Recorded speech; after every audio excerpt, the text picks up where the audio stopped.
Hello, good evening, folks. It's hot, man. Still a bit warm. Not 39 degrees warm, mind you, which it was yesterday, but 25 degrees warm, which is still quite horribly muggy and close. There's a thunderstorm in the air, I feel. My senses are tingling. Right, good evening, everybody. Bear with me a second. How did you all cope in that sauna yesterday? Whether you were inside, whether you were outside, there was no respite. I drove back from the Lake District and stepped out of my car when I got home, and it was like, oh my god. It's like literally I'm stepping inside a steam room on a cruise. You step inside this kind of heat to sweat out the badness, you know? Didn't realise the stream was happening. Well, it is. Here we're a pleasant surprise for you. It's not too warm, but obviously my bedroom is south facing. I don't have too many windows open because I hate bugs flying in. So this room gets pretty warm. It's my own doing. Can't complain. But anyway, I will complain because hey, I'm British, English. That's all we do. We complain about things. We complain about the weather. Whether it's hot, whether it's cold, you know. Whenever it's nice, fine. So, yes, I picked up my new car. This afternoon. After waiting for it for 15 months. I mean, it's not too dissimilar from the car that I had before. It's the same model, it's just the next trim level up. We've got a couple of extra toys in it. I'll post a couple of pictures on the Discord server that I took this afternoon of it, for those of you interested. But yes, I stepped into the car, and there's one thing that you can't beat, apart from maybe new carpet smell, but that's new, and maybe new game smell too. But that's new car smell. Stepped in, freshly valeted, and all the, you know, gleaming, shining, inside looking immaculate. Nobody's just stood 8 miles on the clock, you know. So it was all very much like, oh, this is very nice, and the gears all slotted nice and crisp, and the seats are comfortable, and you know, and obviously it just felt new, which was nice. And like anything that you get new, you're very cautious and tentative. I've been driving for 22 years, for God's 27 years, no, 22 years, sorry. You know, so, but you know, you're just that extra bit careful. You take things give things a bit of a wider berth, and it's like, oh, so I don't want to scratch it. Don't want to drive it into a pillar and damage it like I did the other one. Anyway, so yes, but here's my tale of woe for the day before we dive in. You know, they failed to tell me exactly what I needed to bring down. I didn't kick up a fuss about this, but, you know, they should have specified in the email, by the way, make sure you bring X, Y, and Z when you trade your car in. Such as the locking wheel nut, yeah, took that down. Such as the service logbook thing, you know, your service book, yeah, took that down as well. Make sure you bring the spare key. You know, oh yeah, I took that down as well. Make sure you bring the V5 registration document, which won't mean anything, you know, in the UK it's a V5 registration document, which basically is what they used to call the logbook, just to show you as the owner and keeper of the vehicle. Make sure you bring that as well. Nah, I don't think I'll bother bringing that. Because why would you? You get this document when you first get a car. You either buy it second hand, whether you buy it new, you get this V5 document, and then you put it in a drawer somewhere, and you never remember it ever again because you don't need it for anything until you sell the car, or in this case, part exchange it, and then you need to give it to whoever you've sold it on to. So I didn't take it down with me, and she was like, oh. And if she'd have said anything, I'd have said, well, you should have emailed me and told me what to bring down, but you didn't. You shouldn't assume. You should in any kind of work or any kind of business, you should never assume that the customer will know things. Spell it out plainly for stupid people like me. You know what I mean? Anyway, so I have to go back down to this dealership tomorrow to drop this document in. As if I haven't seen enough of the place. Anyway, it's a chore that I'm willing to endure because it means that I can continue to drive my vehicle whilst it's new for a little bit longer. And I'm off to my brother's because it's his birthday in a couple of days, so we're off down tomorrow to see him. So I get to give it a blasting out drive, about 20 miles to see him. So give him my new car a good run out for the next couple of days. So that should be fun. But it's also, yes, I got the car, that's the main thing. She could have turned around and said, oh, you can't take it away until you bring us a logbook, and then I would have raised the roof, I'm telling you. I was ready for that. I was like, don't mess with me, love. I've come from work. I walked into the place with a bag full of like lunch boxes and bottles of drink and stuff, and my rucksack with me, Surface with me, EliteBook laptop in it, and all my papers that I take to work. So I came literally with everything because I had to transfer it from my car into the new car, so I obviously had to take it out with me. So I came in with all that gumph. It was warm, I'd been to work, I'd come here. I'm not in the mood for debating, for arguing. I just need to sign documents and drive away. So if you'd have come to me with, oh, you can't take this away until oh, there'd have been absolutely hell to pay. Anyway, she didn't. She just said, well, what we'll do is we'll keep the spare key. You take one key, drive away in it. We'll keep the spare key as collateral, and then we'll give you the spare key when you bring the document down. It seemed a bit of a strange thing to say, because what if I didn't want it's a spare key? As if that's going to hold me over. Oh, I better go rushing down to that document. She's got the spare key. Oh God. But anyway, fine. You take this. You keep the spare key. I'll bring the document tomorrow. It's not a problem. Right. You know, if it were me, I'd be like, give me a driving license, because then you've got to come back for this. Right, where am I? I think quick save. Or maybe a deposit. Give me 30 quid deposit. Yeah, you don't bring this document, you've lost 30 quid. Ha ha ha ha. Anyway, thankfully they didn't do such a thing, because I would have refused. Not having any more of my money. Right, okay, so I've done some stuff off camera, so what I need to do is I need to run through what I've done off camera, because in the last session, if you remember, things got a bit hairy. We got a new faction leader, and we started to look like we were about to be attacked by the Western Roman Empire, who have decided that they've seen enough of us expanding into their lands, and they're going to do something about it. So, yeah, pretty cool. Some stuff to look forward to. Right. I've perked up a bit, to be fair, that I've started streaming, but just before the stream, I started to nod off. It's warm. I've driven probably about 100, 200 miles over the past couple of days. I've been to work. It's very warm. I had hardly any sleep last night because it was far too warm, so I'm feeling a bit tired. So I was thinking maybe I'll stream for a couple of hours this evening and see how it goes, and then might have to log off a bit early. But I've perked up a touch. But still, caveat is I may still finish the stream maybe a little bit earlier than I normally would, because I am a bit on the tired side. But yes, I ordered the game to excite me, and so it has. You are right, Ollie, as usual. So, what's the plan of attack? How are we going to deal with this little problem? Well, our new leader is a man of action, as you've probably gathered. For God's sake.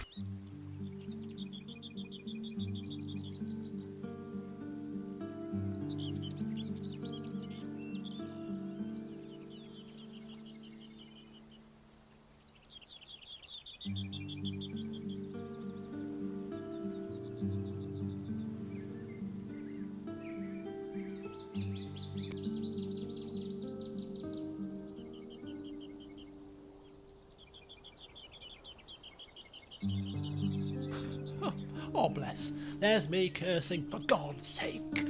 I've only just started streaming and there's an interruption already. It was my mother, as you probably would have guessed. What did she have for me? Or what did she want? Would you like a pre-dinner drink? She got me a cider. Recorder-lig, mango and raspberry. I was like, oh.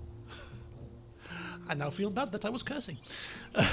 So cheers everybody, an unexpected alcoholic beverage to refresh me in this warm weather.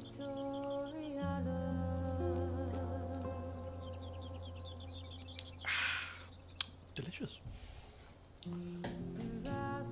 Just as the music kicks in. Right, fantastic. Right, where was I? So what was I saying was, yes, always rooting for you, Dimmer, in the history of this means always planned to see Roman Empire fall again. Always pained. You know what? You know I'm a big Roman Empire fan, right? You know I'm a big Roman Empire, Roman fan. I always play as Rome, so it pains me. It pains me as well to see me taking them down. I'm kind of like, yeah, let them kill me. Let the Romans reign. I've got a little bit of juice. I'll have to top it up a little bit later, but I'm being good, kind of, because I haven't probably drunk anywhere near as much water. You know what yesterday was 39 degrees, of course. I had a cup of tea in the morning. I had 500 mils of Ribena, fizzy, and a cup of tea in the afternoon, and a cider as well. But that was it. And then a couple of litres of this stuff at the end of the day, because I played football. It's probably not enough liquids, considering how hot it was, but hey, I drank something. Right, okay, let's go. Let's crack on. No more disturbances, please. You know I'm easily distracted. So this man is a man of action, unlike me. Where is he? Oh, he's here. He's here. It's Segavax Britannicus, the devout Christian, who is determined that this entire realm shall convert to Christianity if he has to ensure that it happens personally. So he's converted Dalreda, he's converted Eboracum, or soon will be converting Eboracum in the next turn when we end the turn, because he's destroyed the shrine and erected as soon to be a shrine of Christianity, then a church, and then something else. And then he will be heading across to Tara to do exactly the same. London is already fine. So he's already ensuring that part of his plan to do that is underway. Unfortunately, he's got a bit distracted now because the messengers have come and said, excuse me, Segavax, whatever they address him as in the Romano-British faction. Your Holiness, you shall call me His Holiness. Okay, His Holiness. Trouble in northern Gaul. We have sights and reports of a marauding Western Roman army coming to Samarab River. It looks to recapture it. Oh, bugger. Right. Well, I'm not going to do anything about it. I'm rather busy converting the populace here to Christianity. But what we are going to do is this. We're going to amass an army to repel this incursion, and this army will not cost us a great deal because we're going to draw from the reserves of what we already have, because our money should be put to converting the populace mostly. So we're going to skimp a little bit on recruiting an army to save money for down the line. Are you sure that's wise? Completely wise, actually. So what we're going to do is we are going to ask Castlevania, the Bald, to spare the newly adopted Watercorix Sanctus, who will take a unit of Foderati infantry and some Brucellari. And they're going to come down and meet on the shores of Britannia Superior, where they will amass with, going down with other troops to form this thing. So that's the first little thing. Second of all, I am going to spare. Now, where are they? I am going to spare some of my own troops, for I don't need this many to convert the populace. My aura alone shall be enough. I'm going to send some monks down to send God's good grace with this troop force, some more Foderati infantry, some British legionaries, a couple of archers, another unit of Bucellari, and they will amass with these troops on the southern shores, and they will sail across to merge with the following. Oh, he's already there. Diviacus the Brigantes has escaped Samara in advance of the marauding army, so that he does not get trapped. Some may call it cowardice, some may call it wise, but he has left the scene in the hands of some peasants. But he has also, whilst he has run off, recruited some mercenary units. Equites Vetinari, mercenary Foderati cavalry, a couple of units of spear infantry as well. So they will all combine together to form a pretty decent troop force. We are also recruiting a unit of Sarmatian auxilia as well, just to make sure that we've got enough horses to surround that Roman army should we need that bit of extra manoeuvrability. So between all of that, we have a pretty decent force. But that is not how we're going to end the situation, because here too in Burdigala, which is completely utterly fine without too much of a garrison, they too are going to spare some troops. We have some more horses here, some more archers, some Foderati there, and the coastal levies, and they are recruiting a boat which will then come here, boats on, merge on the boats, and off that will sail to join up here, and that will be the combined troop force that shall deal with that Western Roman threat. Yes, it will take a few months, maybe a year or two, to get all this into place. But this is stone walls. They're going to have to build siege equipment. They won't siege it down straight away. They'll waste time. They'll dither. They'll talk about how they're going to divvy up the spoils and all that kind of nonsense. By the time they've done that, we'll be ready to pounce on them pretty swiftly. So that is the plan for how we're going to deal with this slight incursion. And then once we have dealt with that and dealt with this, then I think it pertinent that we should teach these Western Roman dogs a bit more of a lesson, because the previous ruler decided that, oh, we don't want to upset the Franks by capturing Colonia Agrippina and Augusta Trevorum. Oh no, we don't want to do that. We don't. Well, I flippin' well do. I do want to ruffle some feathers around here and teach people a lesson that they should not meddle in the Romano-British affairs. So once we have dealt with these idiots, we shall conquer these two Western Roman settlements, and then we shall put our plans together to take the rest of Gaul out of their hands, and that should then hopefully teach them not to meddle in our affairs anymore. And if it doesn't, then we shall have to take further steps. How does that sound to you? It sounds all right. Very good. Now leave me to convert the rest of the populace then, will you? I'm rather busy, said Segavax to the messenger. Okay, so that's the plan. So I think I've done everything that I need to do. Buildings are building, units are recruiting, so we need to just end the turn and see what the rest of the Romans do next. It's very warm.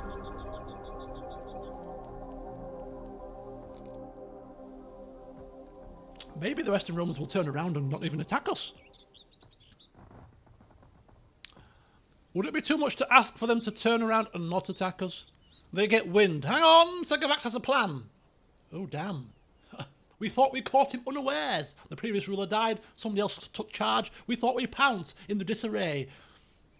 But now that there is no disarray, maybe we should reconsider and turn around and attack the Franks.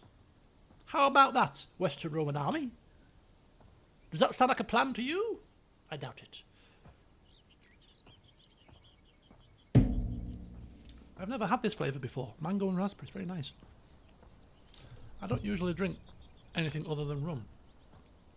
But with it being warm, a nice refreshing cold cider is actually going down pretty nicely. Just as I was talking about feeling a bit tired. Definitely rejuvenated. Right, here we go, folks, here we go. Hold on to your hats. Ooh! The army hasn't moved. Julius Catalina hasn't moved. Which is rather interesting.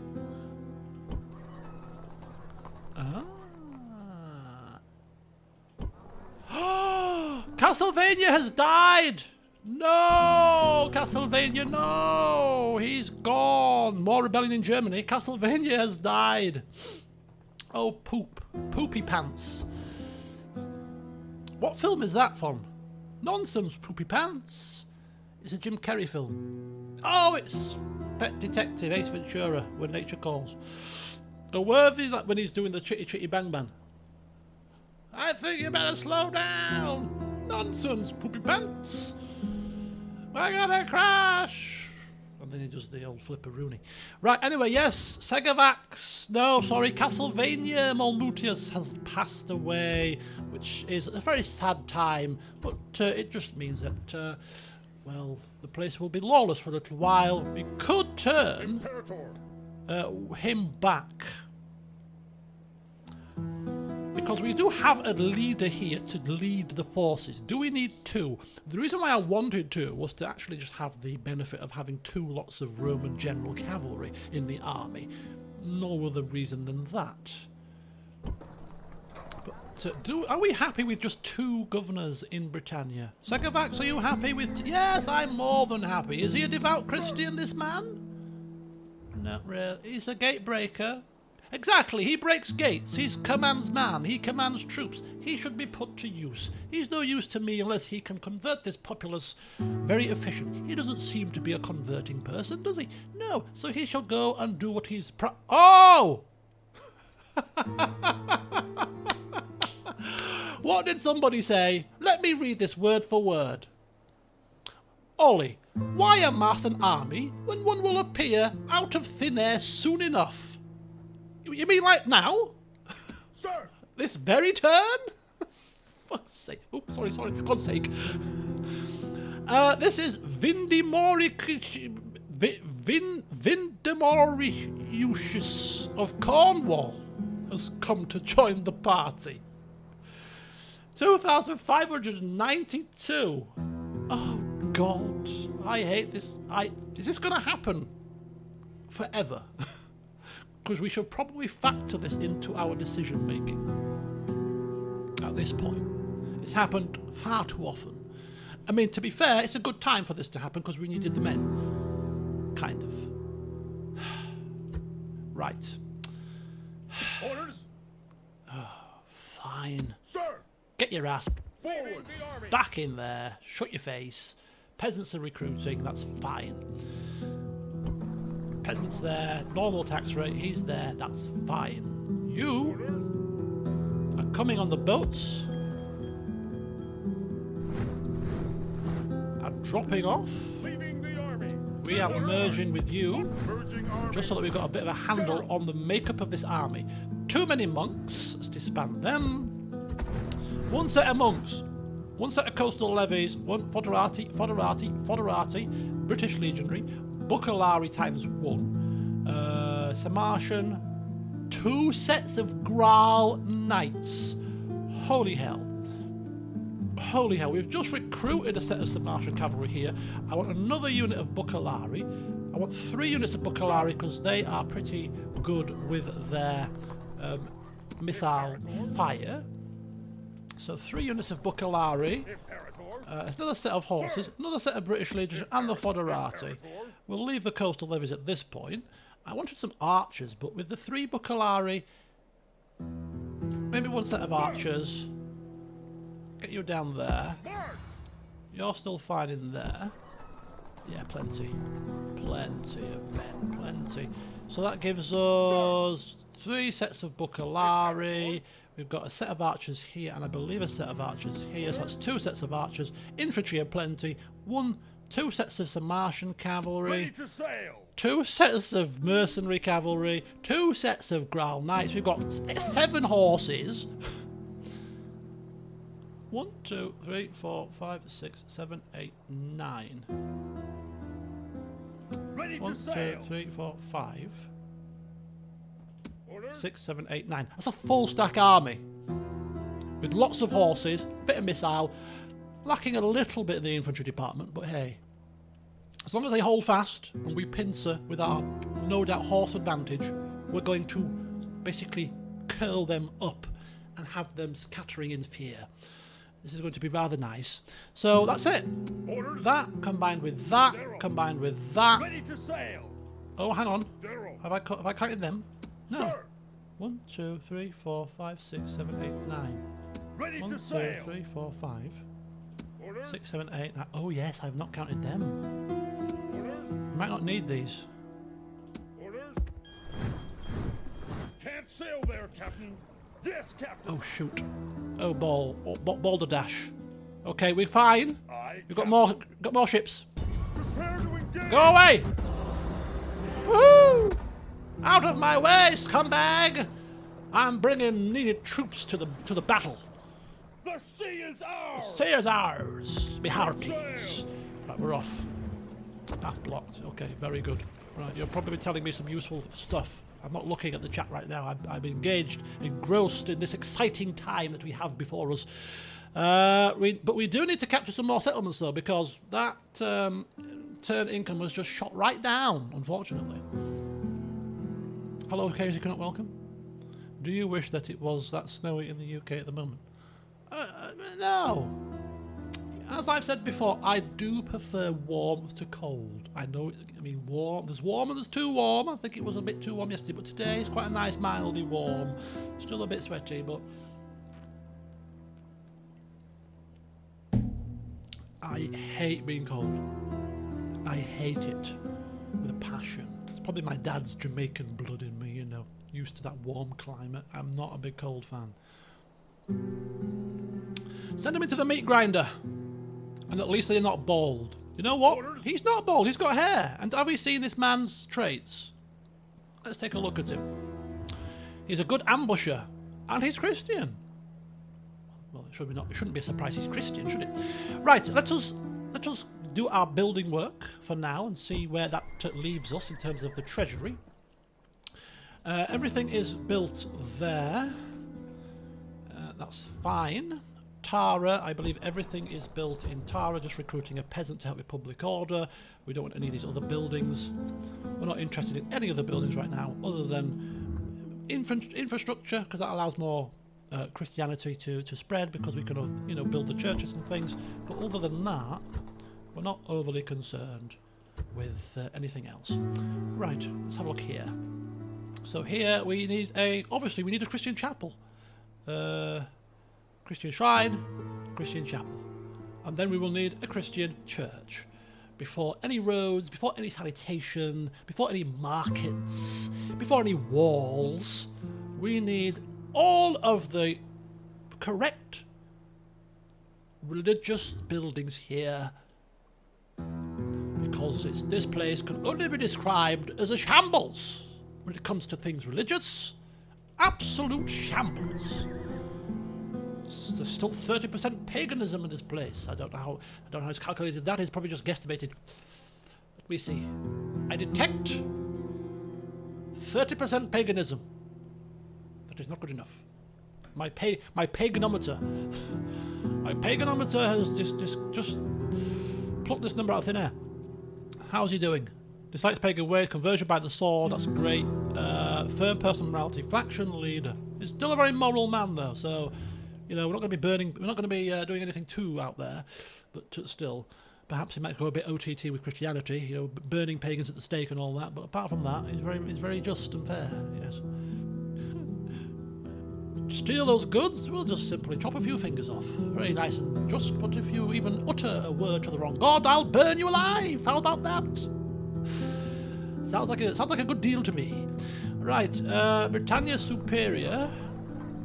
Get some peasants there too to help with the public order, and of course, have we got the required religious buildings here? Of course we haven't, because the previous ruler was a bit slapdash with religion, considering that he actually rose up against his previous employers, if you will.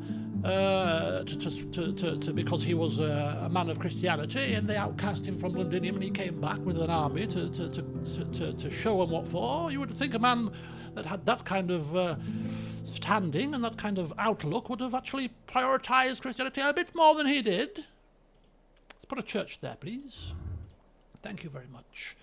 I think he just got a bit bored, paid a bit of lip service, became very miserable and grim and sullen, and oh, I can't be bothered to do anything anymore. Well, not me, no, I'm a man of action, says Segavax. A man of action.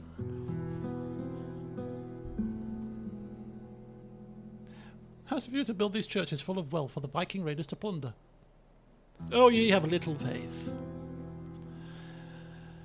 Oh, ye have little faith. We shall see. The Franks are coming. Right, so they're going down. They're going down. They're merging with him. And then, of course, we've got these guys. And we shall have to look at what we've got and merge them into one stack. And then the surplus can be used to maybe follow behind as a reserve force to top up if we lose any of the main force.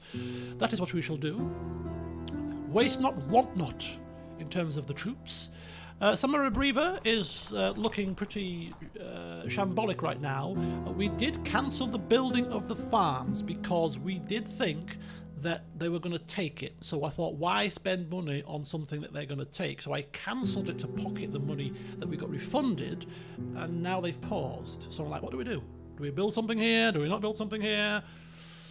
We're just not going to pump another penny into Samurai Brever until we can figure out exactly what their plan is. So Samurai Brever, no building work, no more recruitment until they play their hand.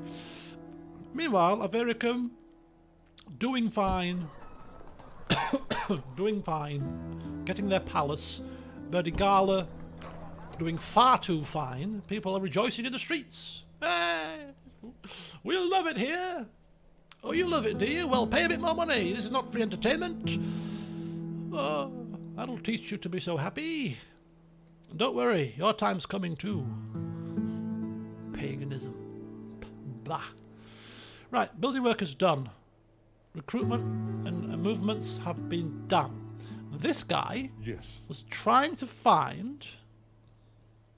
Your honor. Your honor. A settlement of the Western Romans to perhaps get a peace treaty with them, which I don't think is going to work, but it's kind of interesting. Can I be of service? Be quick. To see our patience is limited. whether or not they will be up for it. Nah. I mean, I'm not going to do it. I'm always intrigued as to how much it might cost to get the ceasefire. Just out of interest to see how close they are to, like, you know what, we don't want a war with you. No, they're not interested. We would not do it, but I just like to see. I mean, they're enemies with so many people. You'd think that they would rejoice at the fact. Also on my list of things and alternative strategies to kind of factor into potential defensive mechanisms was we recruited Your honor. a diplomat here for bribery, because this leader is not very loyal to the cause. He's young, loyalty of 4. He just might do the right thing occasionally, but with a bit of money, I might be persuaded to join another cause, maybe the cause of Christianity, perhaps. So yeah. Have we made contact with the Roman rebels? Did we make contact with the Roman rebels or not? I can't remember. Yes, we did. We got trade with them. We got trade with the Western Roman rebels. Right, where are you going? No, because I'm not into the turn yet. So yes, so we did recruit another diplomat, Your honor. which we will use to seek out Julius Catalina. Just to have a bit of a conflab in a tent somewhere in the middle of the wilderness. I am who is he? Awaiting your I am command. Rionorix Britannicus of the Roman-British growing empire. I have been sent to parley with you, good sir. Should we share a cup of wine? Oh, go on then, why not?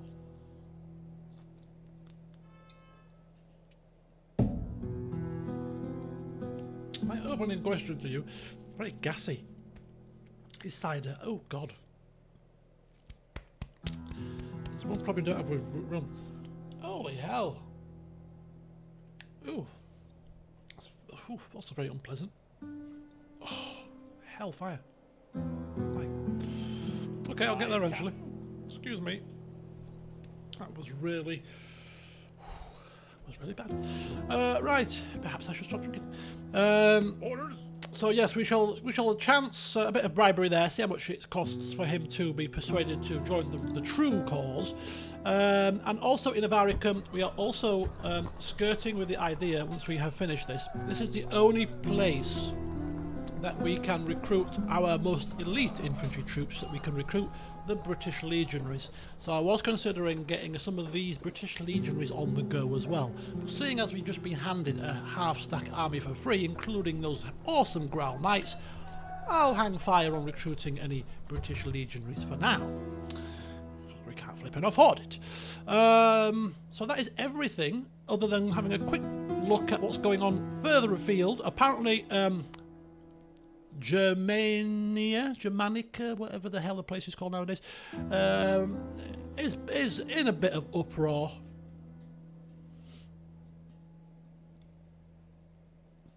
Oh God, I don't know if I should again about that. Very upset my stomach and esophagus. Yes, so they obviously, their people are unhappy with how they've been treated. Look at this. They've probably got wind that they attacked us. You're planning on attacking those Romano-British? How dare you? Aye, they're very kind people. Very noble. Treat their civilians right. Really? Have you not heard of the great massacre of Birdie Gala? No, that was all kept hush hush. Rhineland. Is that what it's really called in these times? Right, anyway, so yeah, they've got a bit of a problem here. Maybe they should redirect their attentions with this army to quelling this public order issue. If I was in charge of them, that's what I would do. Forget taking some random settlements that mean nothing anymore. Focus on what you actually do have control of and get it under control. So let's see what happens. I think we've done everything that we can. Unless anybody else has got any other things that they think that I should be considering right now. I don't think so.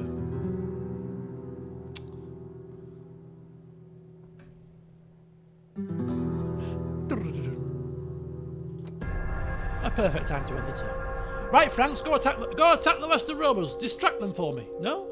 Okay. The Franks are coming down past Avaricum, walking down to southern Gaul. What do they want? What are they scheming and plotting? An alliance, perhaps? That would be handy. Why don't we ally together, take down those pesky Western Romans, you on one side, us on the other, make them think twice about attacking either of us. How about that? They won't go for it, of course. How about we dragging the Alemanni as well? Come on, let's gang up on them like a school bully situation, you know, 3 school bullies beating on one poor innocent child. Give me your lunch money. And then that poor innocent child eventually has an older sibling in 2 years above, and who swoops on in. Right? Who was it that did that to you? Just remind me. I love it when that kind of thing happens, you know what I mean? Like bullies get their comeuppance. You see videos on YouTube and stuff all the time about this kind of situation, but or they pick on the wrong child. They pick on somebody that's been kind of meek and mild and is like refusing to fight back, and then all of a sudden this poor child that they're picking on turns out to be like a black belt in jiu-jitsu, you know. There was some little punk picked on him for weeks on end, and finally snaps and he just does some flying spin kick on the bully and lays him out. And it's like, oh my God. I love that kind of stuff. Right, as they come to... Ooh. See, he could have attacked this turn, right? He could have attacked this turn. He had the movement points to attack, because I checked that. How many movement points has he got? A bit of justice in... Yeah, you can't be a bit of justice, can you? A bit of rough justice. Oh! So, yeah, flying spin kick reminds me of a certain detective. I wonder what that could have been. Right, okay. Interesting fact, people. This army could contain a lot of peasants. Because the fact that there's one set of peasants here usually makes me think that at least these 2 will probably be peasants. God knows if the rest of them are probably peasants, maybe. Just possibly. Hence why they might not be attacking yet. Because attacking a walled settlement with peasants could be suicidal. So... this little problem here might not be quite so much of a problem as we thought it might, as it could be. Hence why he's not attacking us. And, well, mow them down. Mow those dogs down. Oh, I think we will. Okay, some random factions are attacking each other. Okay. This is looking a bit more fortuitous than it first appeared. Right. Okay. Okay. Can I be of service? We're going to just try this. I mean, I'm hoping that perhaps even if we could spy out At your service. this army with this guy. Yeah, just bring him here for now. We don't need a full eyeball over here for now. Let's come over here and see Secrecy just is what's a in this army. Okay, a lot of peasants. 1, 2, at least 3 sets of peasants. 2 sets of archers who we can mow down with our horse advantage. We've got some foderati, which is the same as us. We've got some auxilia palatina, which are pretty good spearmen, because I've seen these guys before. And some Martian auxilia. This is a rubbish army, let's be honest. This is not an army to strike fear into us. If this was a complete set of auxilia palatina, then that would be quite a bit more petrifying. Couple of comitatenses thrown in, maybe. This, no wonder they're not attacking us. This is all bluster. Quick, send a load of peasants in the army. Get them to kick up a load of dirt when they're marching. Make it look like we're huge in number. Scare them. Yes, but what if they just send a spy to completely see that these people are wearing rags and carrying pitchforks? We'll cross that bridge when we come to it. Right, we've got to try this. I don't think 33 grand's going to be enough, but you never know, do you? And I'm not going to accept the price because I think we should send a clear message to these people. Not one that we will buy you with coin, but one that we will crush you beneath our boots should you try anything else in the future. That's the kind of message that Segavax wishes to send. Be quick. Our patience is limited. Why do you talk with such disdain?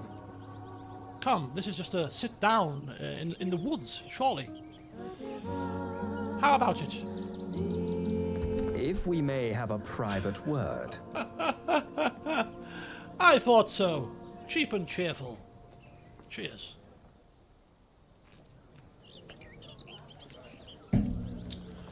Why would we want the services of a man who has obviously turned his back on his current compatriots for a bit of coin? Who's to say that he wouldn't do the same to us if somebody else came with a better offer in the future? Wow. Worth it. Until next time. Worth knowing. But I bid you good day. He was probably licking his lips. Wait, where are you going? Where are you going, Riarnerix? I was just instructed to find out your price. Now that I have it, I think I'm going to go now and report back to my liege lord that yes, you can be bought out, but I don't think he'll be interested. Just wanted to see how loyal you really were to the cause. As he runs out very quickly before he's peppered with arrows. He's a pagan. They're all pagans, so they're all going to have to fall beneath a fiery boot. Right, okay, let's get the amassing of the troops done first. Catalina is bald, so he would fit right in with the British aristocracy. Yeah. Bald pagan. Which one carries more weight? Bald! Perhaps not. But it's worth considering. Orders. Right, let's get down. Onward. That makes it sound like we're about to go raving. Let's get down. It's time to get down. Orders. Onward. Wow, that's already a full stack. Aye, Captain. We have... Right, okay. Imperator. We've got room for... How many more? Aye, Captain. Okay, we have to get rid of one. Imperator. We need the monks. He has instructed that these monks must go to bless us before battle. They must come. Can you demand conversion? I don't know, actually. I don't think you can. I might be wrong. Interesting to find that out, actually. Right, coastal levies can go, right? No, maybe not. Maybe a set of archers can go. I think we've got enough missile range with the Bucalari. I mean, we've got a lot of horses. Aye, Captain. 1, 2, 2 sets of horses. Imperator. 3, 4, 5, 6, 2 German. That's 8 sets of horses. Should we send the horses back? Do you know what? Let's send a set of horses back. Got too many horses. Too many horses, man. In fact, I'm going to disband a set of horses. Imperator. Save a bit of money.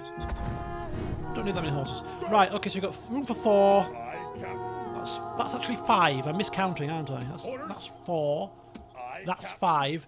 I mean, I should have probably disbanded these horses because they probably cost more upkeep because they're mercenary horses. If I was being a bit more careful, perhaps.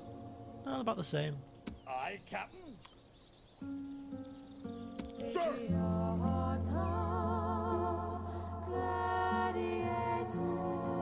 Okay. Imperator. And you as well. Oh, I'll send you in London. Move out. Move out. Next turn. Well, London's got an unhappy phase, kind of, so we'll send the archers there, and then we'll bring him down. In fact, we could actually send... No, we could send them a... Aye, Captain. Set sail. Oh, for flip's sake. Prepare to engage. Get out of my way! Disengage. We lost! Ready to sail. We lost to 9 flipping Ready ships! to sail. How did that happen?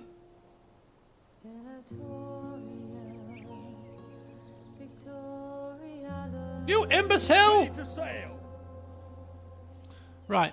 Yeah, we could use a surplus, put them on these boats, and use them as the reserve troops. To be fair, that's what we'll do. If he escapes alive against 9 ships, better drop him off now before they all bloody sunk. God's sake! Imperator. Right, they're going in their next turn. Let's carry on. Nothing doing there.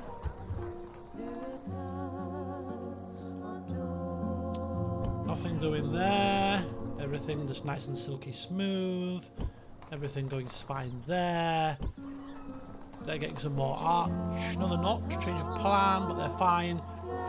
This army here, we're just gonna let them wander around. You're not scaring anybody, Julius. You're not even scaring my peasants. They're fine. One more turn till that's done. These guys are fine. Never have the right tax rate on. 3,000 per turn. Now that you've been seen, send you back this way. You stay there just in case we need to do something drastic. It's unlikely but not impossible that we might need to do something with a bit of bribe or two. Even if it's a bribe and then send him to his death. You're fine down there. Let's have a look at the old faction leader, looking pretty spiffing. Do we have a family tree? Yeah, he had one child, didn't he? He had one male child. 40. Could have a good 20 years of his rule. That's good. We are controlling 7 regions. We are looking pretty good. 3rd ranking overall. If we look at the ranking screen, get a feel for the top 5. Yes, we're on the increase a little bit under this man's reign. He wants us to become a rival power to the big 2. It's going to take a bit of doing, but hey, if we can split ourselves away quite from these lower ranking people and up towards kind of this level, that will be his legacy. So it's all looking pretty good. Where's he going? Oh. He decided that he's had enough now and he's going around us. Freeing our path. Merchant rebel. Going across to trade some of our tin, by the looks of it. Okay, cool beans. Right, let's get you kind of over here. Let's get you in. General. Oh. Let's get you... Fleet ready. Oh, God, I should have picked you up. I'm Fleet ready. completely cocking this up. Yes, Captain. I'll sort this out in a second. Right. Sir. You step Sir. out for now. Leaving the army. You step Sir. in for now. You drop off for now. Off the boat. And that army has decided it wants no part of our... wants no part of us and has decided to do a U-turn and go completely in the opposite direction. rather fortunately or unfortunately, depends which way you look at it. Right now, because we have a situation here where it looks like we might be getting back on top of things, what we're actually going to do is get a wall here, and then we continue our line of getting what we need to get here in terms of buildings. But seeing as we now do not have to worry about a Western Roman threat too much because they are cowards, we shall instead refocus ourselves on spreading the true religion. Meanwhile, Imperator. you two, you have your clear orders, and your clear orders are head east, if you wouldn't mind.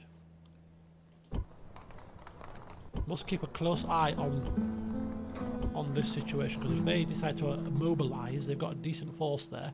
But for the time being, if you wouldn't awfully mind heading eastwards perhaps, and taking care of a couple of settlements that are clearly unhappy at being ruled by Western Roman dogs.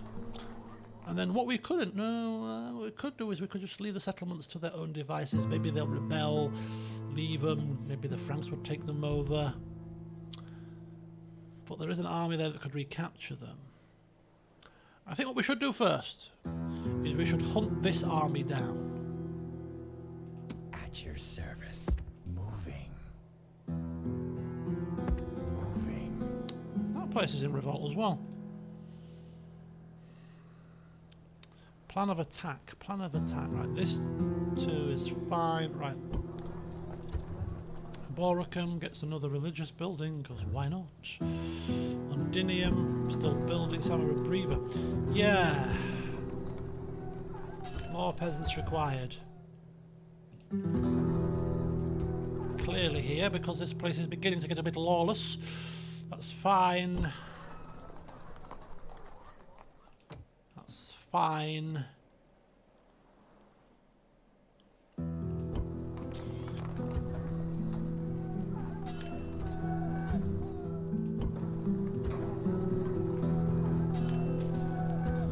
Oh, my headset's running out of battery.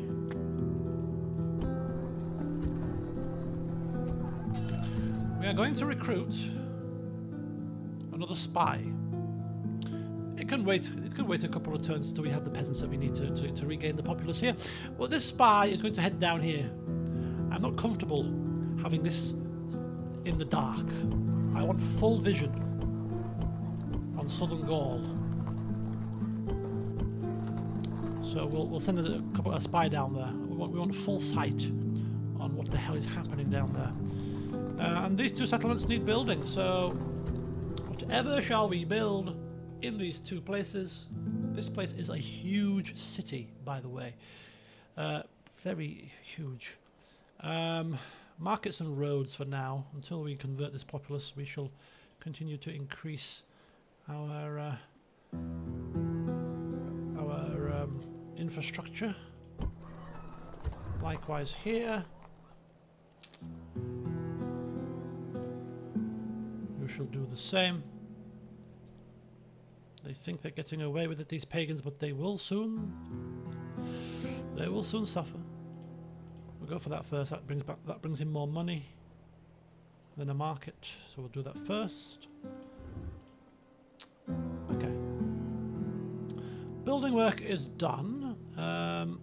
Imperator. Movement of the troops is pretty much done. These people are obviously coming around to our way of thinking very quickly. 91% Christianity. 91%. So that's looking pretty cool. As soon as that gets to 100%, we shall leave this place to its devices, and we shall continue onwards with our crusade, and we shall go across to here, and we shall show these people what for. Fleet ready. So you might as well come here in preparation for that, Set sail. Admiral Melicatus, because I shall soon be coming to deal with Tara, if you don't mind. Taking my little force with me of minions. Which reminds me, perhaps you should start recruiting peasants to keep watch in my absence. Thank you very much. Right. So everything is just going along nicely. And, you know, we're still waiting for that threat to occur. This threat is no longer a threat that we have seen. But yeah, these two have been given their strict instructions, and that is to deal with this. We don't want this army marauding around freely. We want to deal with it to stomp our authority. So that's what we shall do. We shall hunt them down, we shall take them out, and then if they had been removed, it means that we could take these two settlements a little bit more safely, without risk of them being recaptured if we were to leave them to their own devices, for example. And then we shall turn our attentions elsewhere. Okay. The Vandals.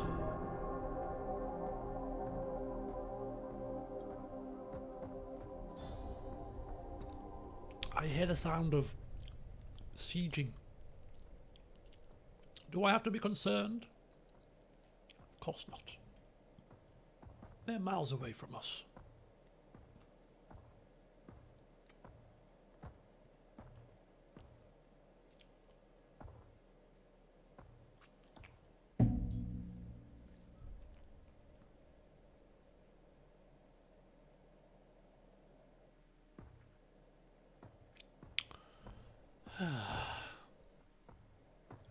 This is what I'd like to see the Western Romans scattering around, scuttling like little rats.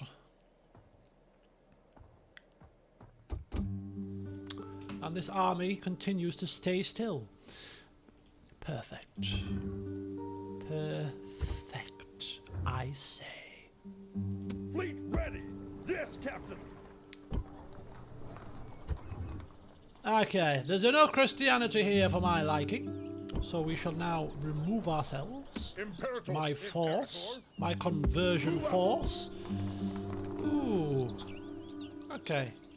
I'm quite happy to allow these people a bit of a tax relief for now that they've come to the true way of thinking. Imperator. Meanwhile, I shall busy myself. General! Leave. Okay, high tax rate. Can with an extra bit of men there. I mean, we are going to get another set of peasants, which we could wait for, Sir! actually, if we wished. Orders! But nah, it's fine. This is more than enough men Move to out! deal with the problems. That's right. Keep that tax rate there high. Change of plan. Tara looking good. Very good indeed. That's right, Londinia. What are you doing, Londinia? Right. What we need now is we need a hermitage. We need a hermitage because no, it's religious, you see. Then we need a cathedral. The first cathedral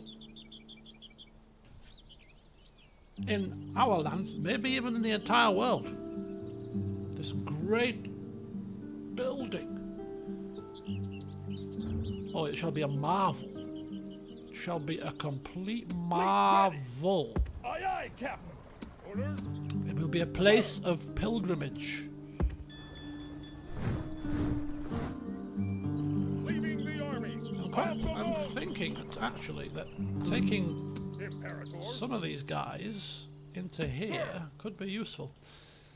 Fleet ready! Fleet ready! There we go. Aye, Captain! And over there. Aye, aye, Captain! Perfect. Okay, so our great and benevolent leader, Segavax Britannicus,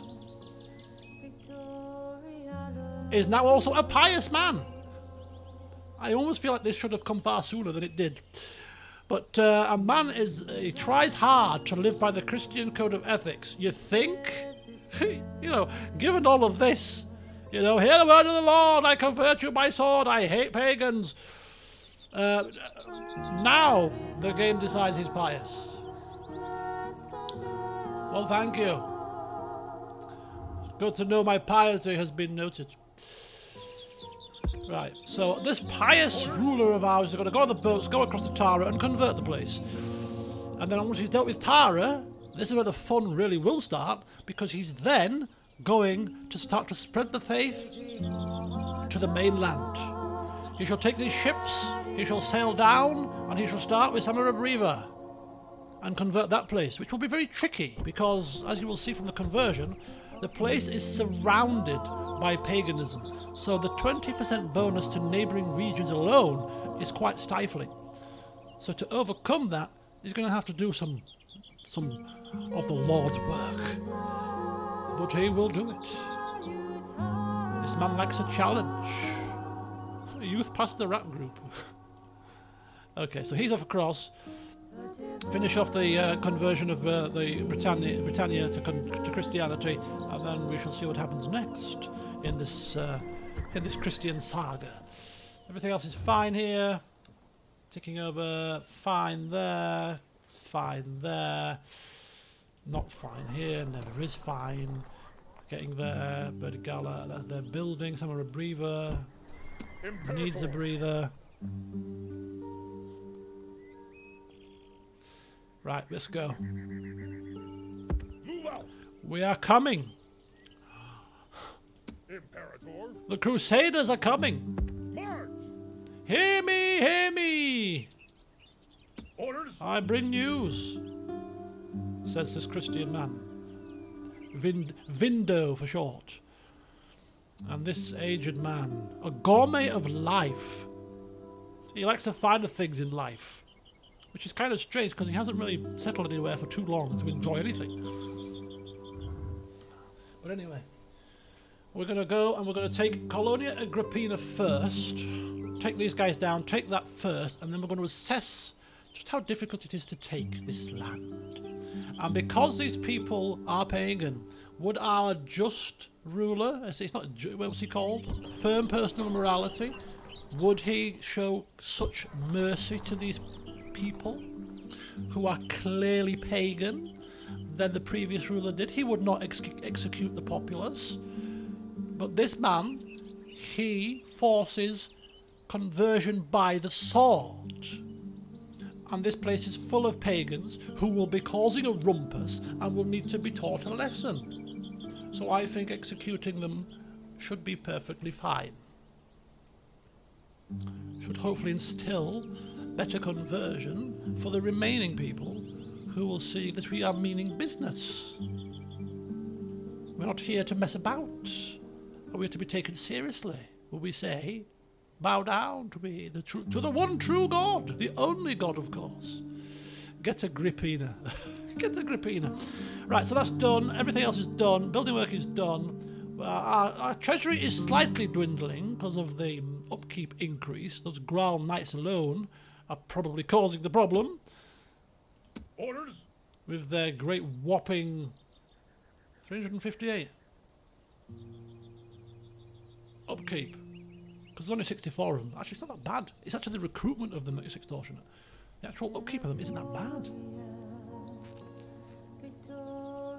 But this full stack army should be able to actually cause some great devastation to the Western Romans right now. So may the devastation continue. Oh,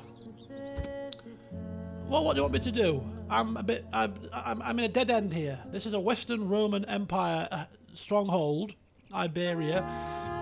I'm just going to stay there for now. I've walked from up here to down there. I'm tired. I'm a tired man. About half a century early before Charlemagne did the same.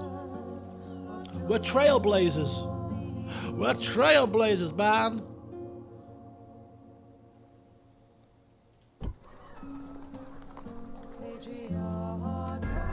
The great trailblazer that is Segavax is ahead of his time. You get these people, don't you, that are ahead of their time, these visionaries. Segavax is a visionary. I mean, we've got to give him his due. He is going to be responsible for unifying Britannia under one faith, the faith of Christianity. That alone is enough for the history books. But he won't stop there, of course. Oh dear. He met a sticky end. A very sticky demise. Oh, these guys are still stood there. They're like, oh, we'll be safe here. They won't see us. The diplomat can... Oh, send him to Africa. Oh, God. He's done his due. The Eastern Roman Empire and the Western Roman rebels have a ceasefire. Of course, yeah, we don't care. You're all the way in the west. We're all the way in the east. Let's just not bother sending messengers to each other with insults. Your mother's a dog. Is that all they've said? Yeah, that's it. How dare they? Right. Your uncle sleeps with chickens. Send that to him. What, 2,000 miles away? Yeah. Send that to them, thank you. Okay. Right. Imperator. Here we go. The great conversion continues. All ashore. Ha ha! Welcome, everyone, welcome. I am here. The great Imperator. Segavax cometh to show you the true faith. So, the first thing we need to know is what's the conversion rate with him in the settlement alone? Because if we if we tear down the shrine now, we're going to be in a bit of problems. Because the populace are going to be in red. We need a bit of Christianity here to start with, to lessen the blow when we tear the shrines down. The question is, would this man be patient enough to do that, or would he tear the shrine down, come what may, and deal with the backlash when it happens? I do wonder. The way I see him is I kind of see him as the kind of person that would tear this thing down ASAP. Piety and Christianity above all else. We should not waste a moment on these people. Oh God, this is bad news indeed. This is going to cause us to go into like 60-50% public order, which is not good. Okay, I think we'll wait 2 turns. As an integrator, as an integration period, where we start, we set our stall out, we meet and greet some people, and we do a tour, get our face out there, then we deliver a few impassioned sermons, and then we start to tear down buildings. I think that's the way to do it. Let's not cause too much of a scene here. We're not a barbarian here. We are giving these people a chance to convert without the need of force to start with. Let's give the select few people that listen to us the chance to convert without violence. You've got 1 year. Hello, Lynn. Welcome. 1 year and 1 year only. In the meantime, I'm going to tax you because it's going to be very expensive to bring the tools in to destroy these shrines. So we need to fund it. So we'll take your money to destroy your shrine. How's that for a deal? I think it's a win-win situation myself. Okay. Meanwhile, buildings all over Fleet ready. continue to look okay. This continues to have a red face, despite the fact that there's a boatload of peasants in there. General. So we're going to basically Sir. set you all into there for now. And we shall keep them in there, ready to pounce on anybody that dares defy us. And plus it makes it pretty hard to take, considering that this place has got stone walls and is soon to have large stone walls. So that's pretty good defences in Amassing. Birdie Gala, tax rates up. These people are beginning to start to slip a little bit, because putting the tax rate up wasn't an orange face before. It now is an orange face. So that's a bit of an issue. Anyway, the only other issue for us to deal with in this turn is the issue of dealing with an army of the Western Roman Empire that need to be brought to well, I say brought to heel. There's no bringing to heel about it. They need to be stamped out. They need to be stamped right out off the face of this earth, if you ask me. So without further ado, I don't think we've had any battles in this campaign for a couple of streams now.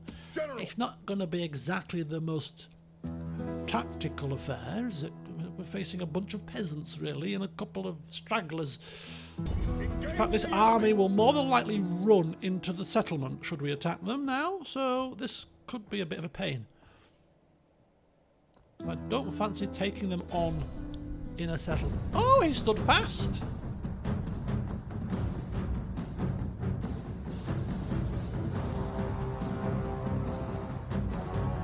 This auto-resolve is being far too generous to them, isn't it? Let's be serious. They've got peasants and archers, and we have horses that will mow those down in seconds. I think it's taking his kind of command into consideration more than anything. I mean, this is just lambs to the slaughter. Oh, we're not auto-resolving it. We're far from it. The auto-resolve, we would lose far more troops than we would now playing this properly.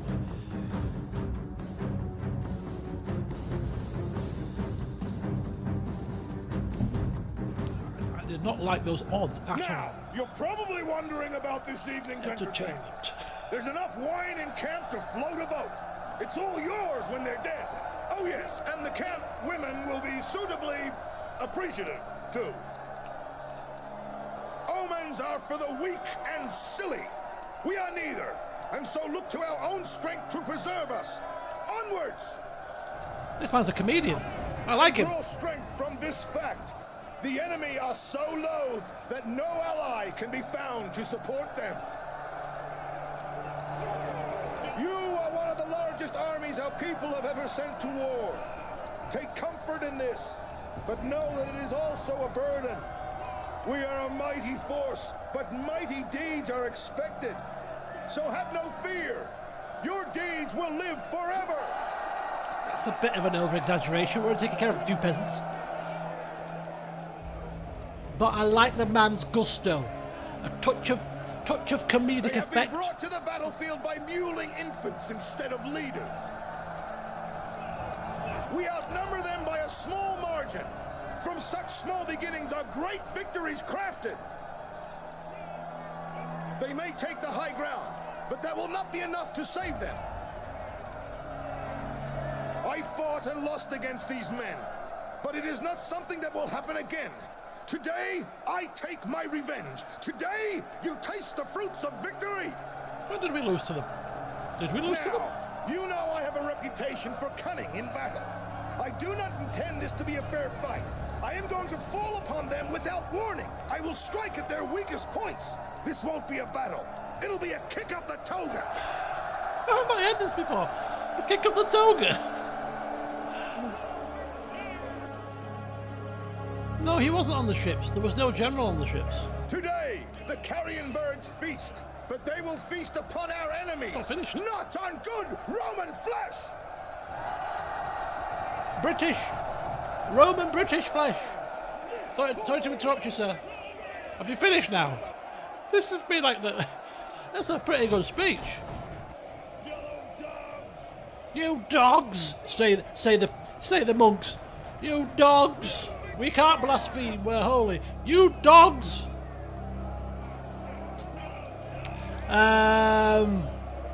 This guy has it all. Oh my god, we can't let him die. Whoever's a general in this army, we should wrap him in cotton wool. The great speech giver, the great orator, we should remember him fondly. Because that was a speech and a half. I'm intrigued as to what battle he lost, though. Perhaps he lost in a previous battle to them before he joined us. he's joined us now and he's seeking revenge. That's why he joined us in the first place, perhaps. Who is it? It's Vindemortius, who was the guy that's literally just turned up most recently. On the back of a hiding, probably from this man, perhaps. That's a bit of roleplay.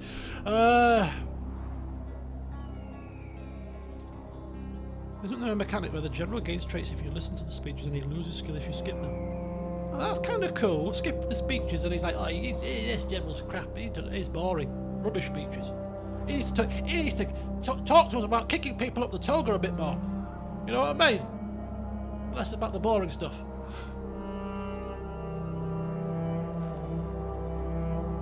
And Mitchell, my tipple is a mango and raspberry cider. It's quite tasty, but it's very gassy. As people have seen already, I have had a bit of a reflux incident. Give me some great pain. Right, do we need great tactics here? I don't think so. Let's just ensure that we don't throw too many needless lives away. So our main general is on the right-hand flank. Our general that likes to find the things in life is in the rear, just chilling out, admiring the scenery. These are our right flank cav. Something like that. Something like that'll do. Group. And then we've got obviously our infantry, which we'll just have in one line, to be honest with you. I just find it easier to manage rather than having set lines. That looks good to me. Now, I don't want to sacrifice my Bucalari in this, engaging in some kind of missile range thing. We will put them behind, but ultimately I want to preserve them for a tougher fight. Look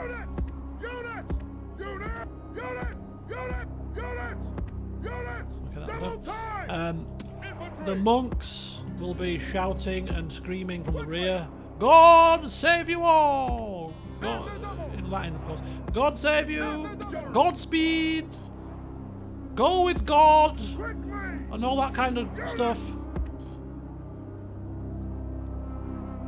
God bless your weapons today. May the carrier birds feast on the Roman scumbags. I agree. Right, let's pause it. Ooh, it's a very strange formation. Infantry, infantry, infantry, and infantry. We have an infantry advantage. We have a missile advantage. We have a horse advantage. I mean, ultimately, there is no reason to think that anything other than utter obliteration is about to happen here. I have paused it because I need to remember the hotkeys, so bear with me. I will unpause it once I've got the keys up sorted. Is it drag? Ah, it's click and drag. Okay, very good. We'll put you about there. And then we will no longer pause it, because I know what I'm doing now. Kind of don't want you in that formation. Oh, everybody! Walk! Of course. Why would you run? In fact, I think we should halt, because they seem to be running towards us, which is kind of bizarre of them to do. They are clearly deluded. They're clearly deluded. We're going to eliminate their horses so that we have the horse advantage. What the hell is happening? We're causing them to do a jig.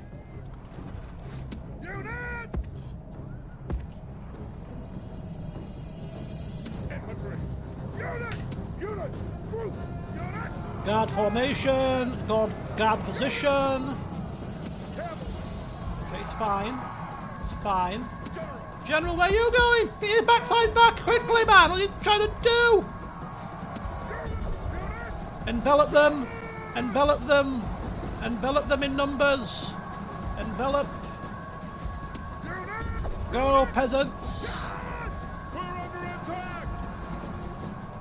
Ooh! Come in! Come in! What is going on?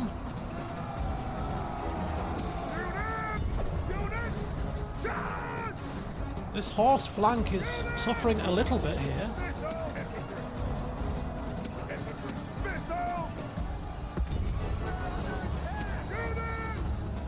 Oh dear, this is not quite anticipated. Oh, spear! Spear infantry, hang on, let me just get my bearings here.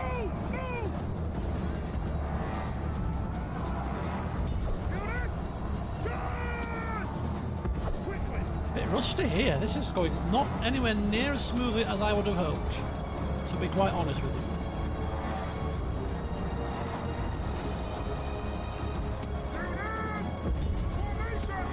General is slain. That'll hopefully turn them away. It does indeed turn them away. Holy flip. The enemy's hearts are full of fear and now they flee. We had too many horses anyway. We didn't need them. What the hell? Can we...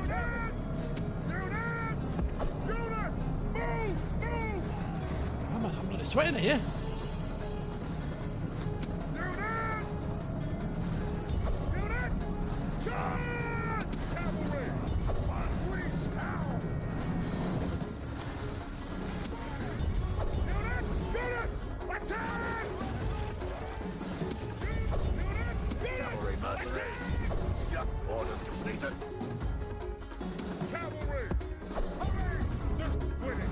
This is a heroic victory. What on earth are they doing?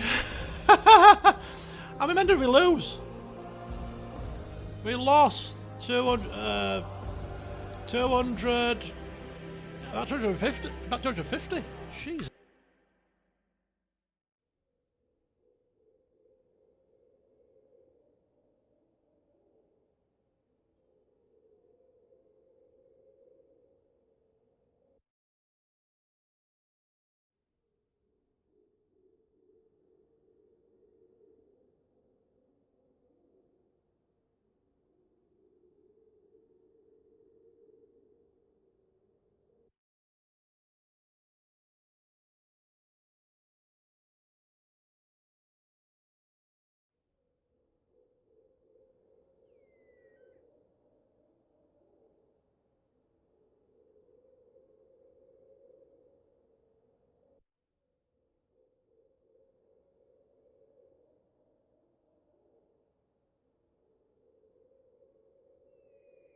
Right, well, we've got to give Julius Catalina his dues. He put up quite a fight there. Far greater than we anticipated. But it's fine. That's what the reserve troops were for, that we've stuck in Samaria Breva. Flipping hell, it's hot. You just take one step. You know, just walk 10 paces and it's bloody... Victory! Tiring. Right, let's just take stock of what exactly what's happened here. Okay. What we could do is we could switch out these guys. General! Let's... Orders! Orders! How do we do this? General! Imperator! Control M is merge, right? Yeah, there we go. So how are we looking in terms of numbers? I think we could still service... Sir! The horses. Yeah. That's still probably just about right. 77? 108 is a full contingent. General! But that's fine. That's perfectly fine. Right, okay, so next angle here of attack is capturing Colonia Agrippina, which is a minor city. Orders! So let's Engage the enemy! get that done. Besieging settlement, Get sir! some rams going. Besieging settlement, sir! Besiege the settlement. Which has got it's got no governor, in fact, so this will be an auto-resolve job. And then we shall put the people to the sword because they are pagan dogs. That's exactly what we shall do. And well done, Vindo the speech giver. I'm sure your speeches will be renowned for years to come. Excellent, so that is where we stand at the moment. Enemy army routes. And our retinue expands. Vindo has got a runner to deliver news Imperator. of how great his speeches are. Yes, you go and tell everybody. You relay my speech to the people that couldn't hear me at the back. We can't hear you. Don't worry, my runner will relay everything, word for word, perfect. Nobody shall miss a beat. That's all he's got. That's all he's got him for.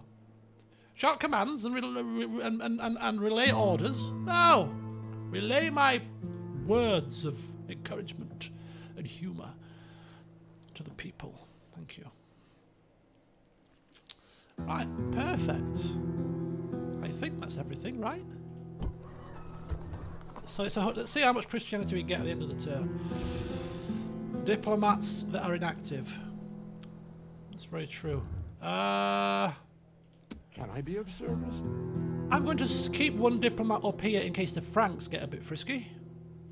Without delay. So we'll keep him up there. The other diplomat, I'm actually going to start to move down this way in case these guys get a bit frisky. And then also in Amassing, our spy is about to be recruited. And sent down there to keep an eye on the situation. So we've got all angles covered. He said kick them up the togas. He did not say that. Don't you make that up. He would not say such a silly thing, would he? That's exactly what he said. No. I don't believe it. And then he runs off. Do you think he really said that? Don't be silly. He didn't say such a stupid thing. But it would be funny if he did, though, wouldn't it?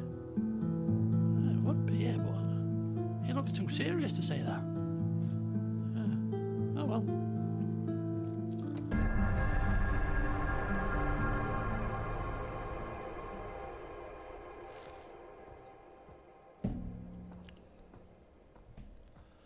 Kick them up the togas. I'm going to have to get that into some conversation in work, in the office.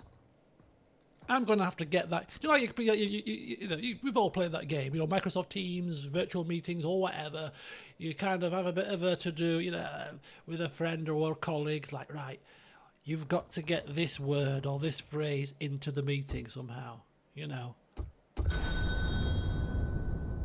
Feed it in without it being, obvious that you're trying to do it, I have never played such a silly game, of course. I wouldn't dream of it as a serious person. We got a lot of news. Vindo, the speech giver, has got married. Who wouldn't want to marry such a charismatic man? A suitable husband for Ankaria, who's probably our oldest daughter, who's just come of age. The important thing to note is he's Christian, so he's suitable. So we'll see where he crops up. A town grows, Dalrada, we'll sort that out. A coming of age, Brigamola Septimus. Eastern Roman rebels revolt suppressed. A lot has happened this turn, which we have to go over, so bear with me. Lots of talkative kids. Was Catalina killed? Who's Catalina? Who's Catalina? You mean Julius Catalina? Oh, Tara, what the hell? Oh, no, down, you baying dogs, down, get down. Right, let's just take a breather. Some stuff's happened here. Right, first of all, we've got Gwendolyn Maximus. So if we go to the family tree, let's see if we can see who this Gwendolyn is. So Gwendolyn is married to... He's my son-in-law. So he's the faction leader's son-in-law. Which makes sense. It's what we suspected. Ankari's come of age, and Gwendolau is a Christian man, a suitable, honourable Christian man, suitable for my eldest daughter. Oh yes, you shall stay behind here and take care of this place once I've converted it, and I shall take this other useless upstart away with me. This Watigorix fella who's bloody... he professes to be Christian, but I need to... Ooh! Count of the Saxon Shore! What's that? This man has been appointed as Count of the Saxon Shore.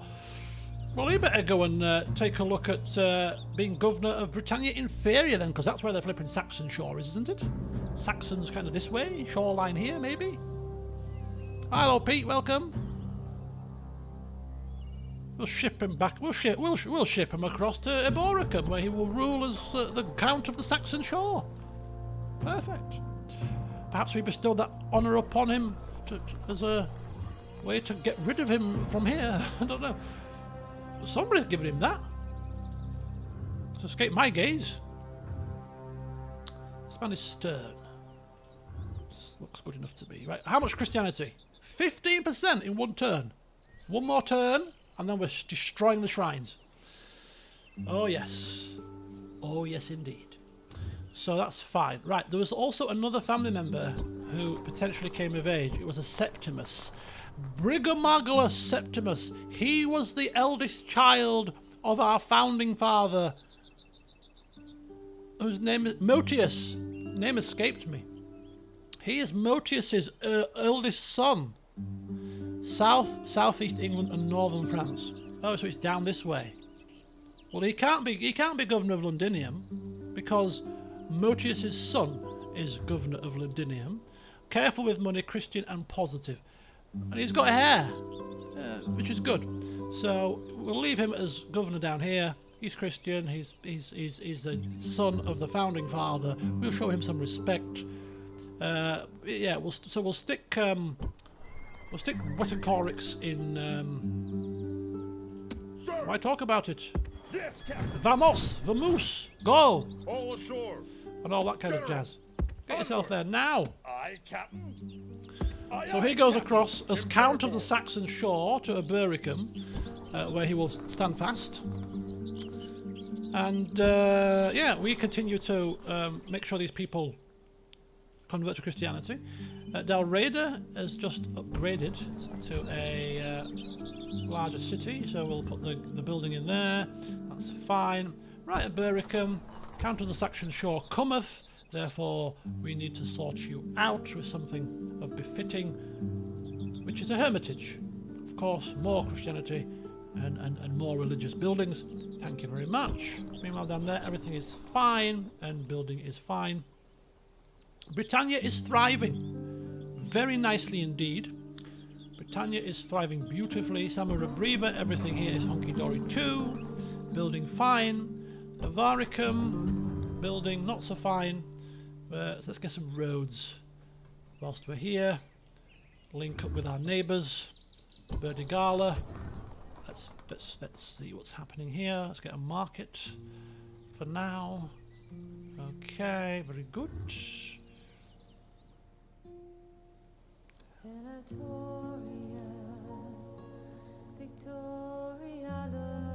Very good. Very nice. So everything there is working out fine. Economy is booming. Religion is booming. All because of Segavax. He'll say, it's my doing. Let's forget about Motius's effort in all of this. We are just simply being passed the baton. It's like the 4x400 relay. You're passed the baton on the final leg when you're already like 100 metres ahead of everybody else. You run, you cross the line, and victory's all mine. No, it's a team effort. Same thing.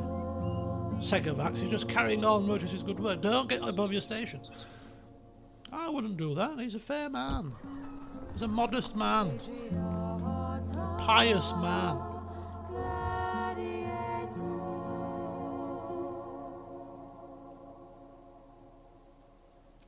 You notice the map borders? In Rome they're beautiful mosaics. In Barbarian Invasion they're cracked. Cracked? What, on the map? Or on this map?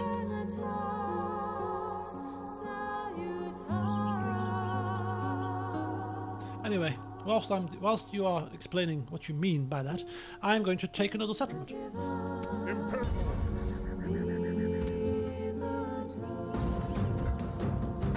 On the edge of the world. Oh, on the edge of... Oh! I know what you mean. I'll have a look in a minute. Anyway, auto-resolve, very beneficial here. We lost 81 men. May they rest in peace.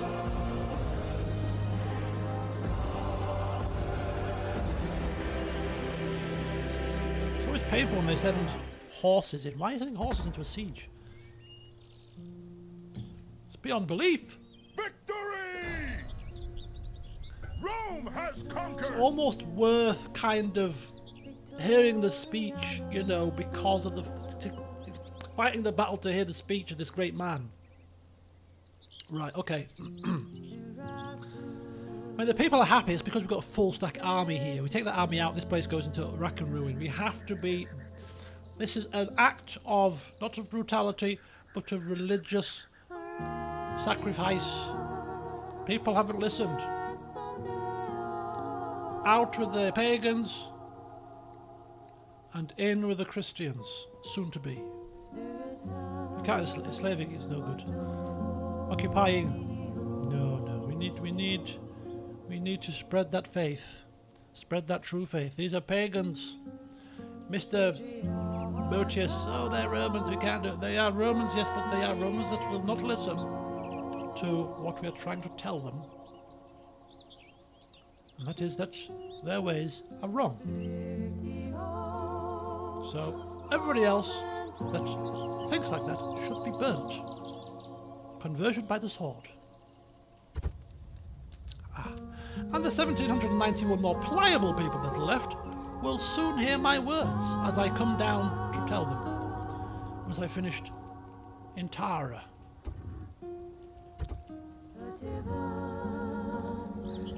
Right. So saith the monks. We'll continue to spread the word for now. The conversion is not going to happen here now. Too many neighbouring pagan pagan lands, but it is fine. It is fine for now. We should move quickly onwards, to be quite honest with you. We shouldn't dither. We shouldn't dally. We will retrain as many men as we can over a couple of turns. Just get a bit of order here, and then we shall go with our peasants. We need to recruit one set of peasants now, another set of peasants in the next retrain, so that we don't waste time, and then we shall go forth to Augusta Trevorum, where we shall do exactly the same. We are literally paving the way for the conversion. It is easier to convert the 1700 than it is to convert the 7000. Right. Excellent. The Franks, of course, will not do anything stupid.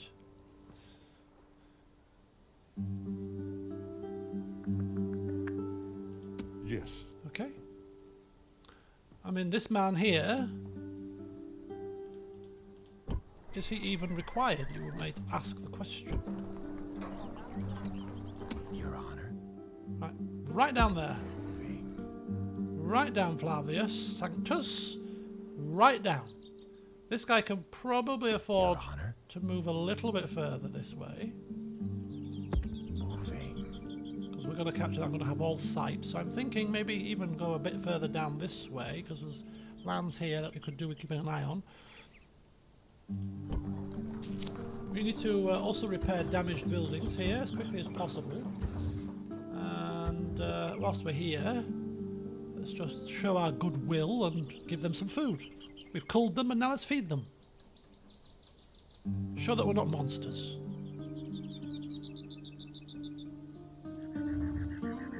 Marvellous. These here, they've been here for a long time, haven't they? Could we do something about them? Maybe. Possibly. Pictish spears. Bribe them, you say? Can you bribe rebels? Maybe you can. It's not quite a priority, I'm afraid, in Segovax's regime. Unless, of course, they're pagan. Then we should kill them all. Does it tell you? They don't have a religion. General! Right, excellent. So we're pretty much good to go. So next turn, tearing down some shrines.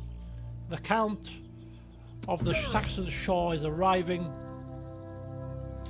And we march onwards to Augusta Trevorum in a couple of turns. Everywhere else is fine. Spying down there to see what's going on here is happening. Yeah. I mean, we can't really grumble, can we? We can't really grumble with our progress here.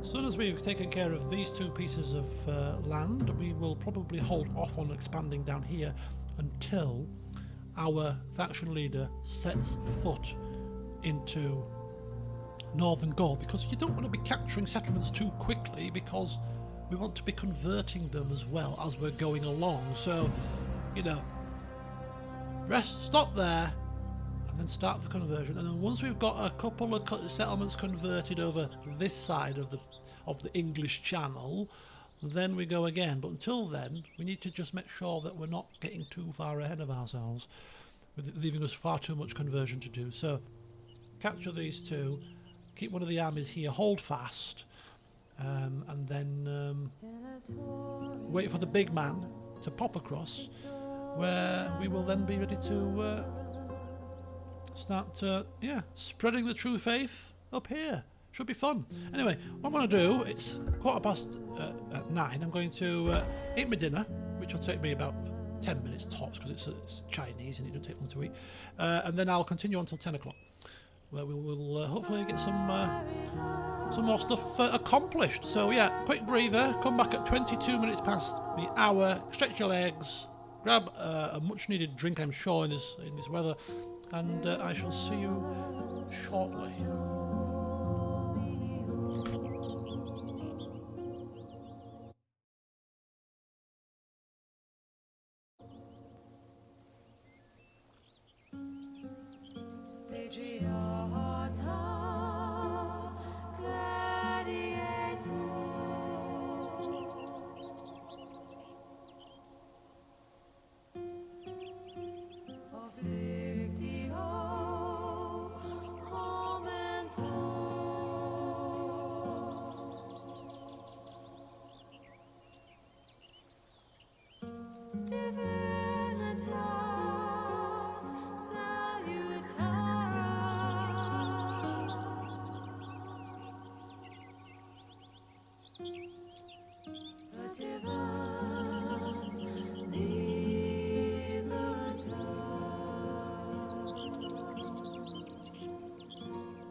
Okie dokie, hello again. Bon appetiti. It was a nice little bit of sort of homemade, kind of chow mein-y style Chinese, very nice. It had bean sprouts in it though, and I find bean sprouts are a bit stringy, and I've got a, I don't like things that have got stringy bits, or like, things that have got like skins on them, because I tend to get stuck in my throat a bit. Like chickpeas, can't eat the dark chickpeas with the skins on. Not a big fan of peas either. I don't eat apple skin. I've got to peel an apple before I eat it. They're a bit weird like that. But anyway, delicious nonetheless. Just have to be a bit careful with the bean sprout strings, that's all. Anyway, I think we're ready to end the turn now. I think we've done everything. Pretty much. From what I can remember. What's the favourite meal? Interesting question. As a man that likes a lot of things, that's a difficult question. Leaving the army. Lamb is my favourite meat. I love lamb. Whoa, can't beat a good lamb chop, I tell you. Lamb shank with a red wine juice, delicious. But my favourite type of food is Indian food. I gotta say, you know, a really tasty curry. Can't beat it. For me, can't beat it. Usually with paneer in it, you know. In fact, the chicken and paneer balti they used to do in one of the Indian restaurants in Leeds, my favourite Indian restaurant in Leeds, was delightful. Lots of coriander. Love coriander. Curry, just throw the coriander in. I always ask when I go to a takeaway, or a restaurant, Indian restaurant, whatever. I always say, can you put extra coriander in, please? Love the stuff. So yeah, some sort of chicken, paneer balti, extra coriander with a nice garlic naan. I think that could be right up there in the top ranks of favourite dishes, to be honest with you. Don't understand the people who hate coriander and say it tastes like soap. It doesn't taste anything like soap. Although to be fair, you know, we all have our choices of herbs. Some that we like, some that we don't like. I'd say one herb that I don't like. I hate the taste of the stuff. Parsley. Ugh, no thank you. As soon as somebody puts some parsley into something, fresh parsley, the dried parsley not so bad. It doesn't taste of parsley to me, dried parsley. But fresh parsley, you put it in a dish, and I'll be like, oh, this has got parsley in it. And they're like, yeah, it has. Like, I don't like it. I hate it. So we all have our, you know. But yeah, coriander. I don't know what it is because I'm not usually a very big green person, you know, in terms of like eating green stuff and leaves. And, I'm not a big, but yeah, something about coriander. Phew, I absolutely love the stuff, and I put it in everything. If I make a Chinese curry, I put coriander in it. If I make an Indian curry, I put coriander in it. If I make fajitas, I put coriander in them. Anything spicy, remotely, you know, paella, coriander goes in it. I just put coriander. Just throw the coriander in. Yeah, but it's not in the recipe. I don't give a crap. Just throw it in. All right, and add flavour. Okay, the Western Roman rebels are at peace with the Western Roman Empire now. That's rather more interesting, in fact, because do they still have that land down here? Yes, they do, and they now have a ceasefire. The Romans have given up. Brigamola Septimus has got an anchorite, and Segavax has got a pet hunting dog that he sends loose on random pagans for sport. Set the pagans loose into the woods and set the hunting dog after them.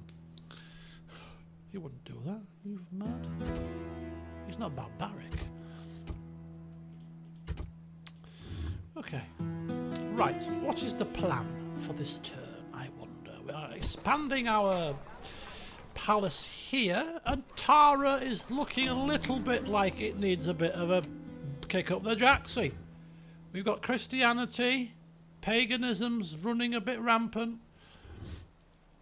If we kick down the temple now, it's going to be even lower public order. That could be a problem. But we need to convert quickly. We can't afford to convert too slowly. Sir! Because we haven't got all night. We've got many lands to convert. So I'm thinking, do we need a couple more peasants here? If we tear down this temple now, it's going to cause a really big rumpus.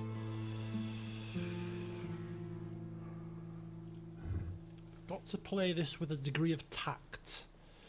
I think what we'll do is we'll wait one more turn to get a set of peasants to kind of help with the public order, and then we'll tear it down. We don't want to be too premature here. Premature in any circumstance. It's never a good thing. cathedral. Oh yes, look at this beauty. Look at it. It's going to be a marvel. It's definitely worth 3,000. Definitely worth it. The first cathedral is about to be constructed. Oh yes. Okay, that's good. General, Get your backside in there now. move out. Count of the Saxon Shore. Right. Now keep an eye out for any Saxons. But the Saxons were eradicated according to my records a long time ago. Yes, they might have been. But who's to say they won't rise again? We might give you a new title. Count of the Frankish Shore. How about that? Oh yeah, that'd be better. Okay. Leave it with me. I'll set to amending the time for you. Get it done all done properly and signed and all that. Count of the Frankish. It doesn't have the same ring to it though, does it? I don't think so. Okay, so what do we have going on here? We have got some peasants, but before we can move on... Oh, look, they're getting some more reinforcements. Oh, yeah. Peasant reinforcements. They're rich, right? Oh. They're rich, right? I'm sure they're classed as, like, boundless wealth. These people. These Western Roman dogs. Where's their money? Where's their money? Where are they? Show me their diplomatic standing. Oh, modest treasury. Ooh, where's their financial ranking? Ooh, less than 12,000. Ooh, they're getting a bit broke. Oh dear. So that is their problem. I mean, having two large armies just sat there doing nothing is also part of their problem, which we will happily continue to see them do and drain their resources for now. Awaiting your command. Without delay. So we're coming that way. He's coming down that way. He's going to come down shortly when we decide when the correct time to do that is. I think we're going to retrain the rest of our men, one more set of peasants, and we'll be good to move. And we'll probably just leave Mr. Diviacicus, the man that makes a pile of things in life, we'll leave him behind with a skeletal garrison, because we need to keep him on his toes. You know what I mean? Keep him on his tootsies. So that'll be him sorted. Don't want to invite the Franks to get a bit frisky though, so obviously the other army will stay put in Augusta until given further notice. Yeah. Perfectly fine. Okay, excellent. So we got building work across the land that we need to have building work. We've got conversion going on there. No need for more unit movement. Conversion, building, agent movements, and recruitment. Jobs are good. Jobs are carrot, as they may say. So let's move onwards to see what happens in the next turn. Yes, idle. Good. Let people have a breather. Why not? I'm not a slave driver.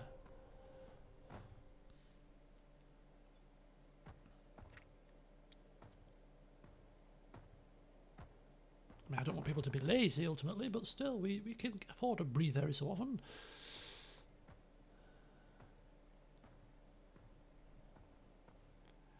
The end game is heading to Rome and turning it Christian. This shall be when Catholicism is first lands on Roman shores.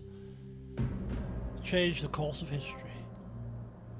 Sanctioned by one Segovax Britannicus. War declared. The Western Romans are against the Berbers.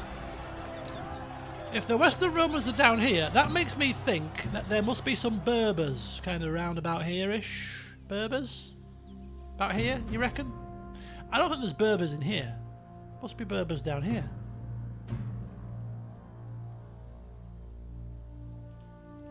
Your Honor. And who's betting that these two settlements have a lot of peasants in them? Secrecy is Let's see. Oh!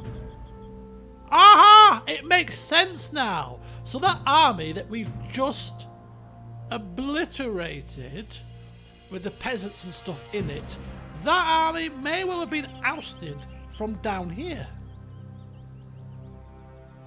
Rebellion happened or whatever, or something's happened and it's displaced them because that's why there's peasants in it, because it's come from a city. They've come north innocently, fleeing fleeing in terror, really. We've turned around and thought they're attacking us. No, they're not attacking us. They're fleeing for their life. They've just been ousted from their homeland. They're essentially nomadic. They're just fleeing for our lives, just popping into Colonia Agrippina because, you know, we've been ousted from our homes. All right, well, we'll just kill you. I feel sorry for them now. We thought they were attacking. Right, so we've got basically a bunch of peasants. A bunch of rebels. Essentially peasants. Right for the picking, really, to be honest with you. I mean, I think maybe can we even bribe these settlements? Away from rebels? It'd save us messing about, wouldn't it? Without delay. Interesting. Interesting indeed. If we could bribe them, I think I'd be up for bribing these people. They're religion. They're religionless, really. They're pliable. Look at this place. There's been a riot here. There's buildings up in arms. Destroyed buildings. What are these guys going to do? Not a damn thing. Oh dear. It's just gone to pot, hasn't it? It has gone to complete pot in the land of the Western Romans. Play Mafia 2. The rendering for the definition edition is so poor. Definitive edition. Definitive edition. Is that right? Right. One more turn of expansion there. Right. Now is the time to do it. It's do or die. It's double or bust. We can't wait any longer. We have waited for far too long already. Come hell or high water, we should convert this people. We need to dally no longer. Oh, this is bad. This is so bad. This is a completely, utterly foolish thing to do. But the conversion is so slow. Are we a patient man? We're a pious man. Conversion by the sword. There's too many pagans here. I've lived here. I've been here for far too long. But maybe we put ourselves as governor. Does that do anything? 71%. Imperator. Right. We shall take charge here. Step aside. This is not happening as quickly as I would like. Do you know what? Oh, we're going to take a chance. We're going to take a chance.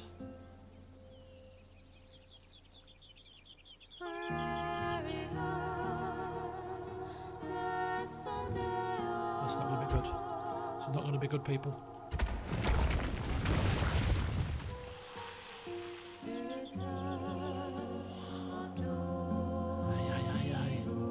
It's not, that is not good. That is certainly not good. That could end up killing us. I mean, poor old Aurelius was trampled to death by a baying mob. 10,000 disgruntled pagans. Well, not 10,000. 70% of 10,000 is 7,000. 7,000 disgruntled pagans as we tear down their shrine before their very eyes. I've had it up to here. I cannot win any longer.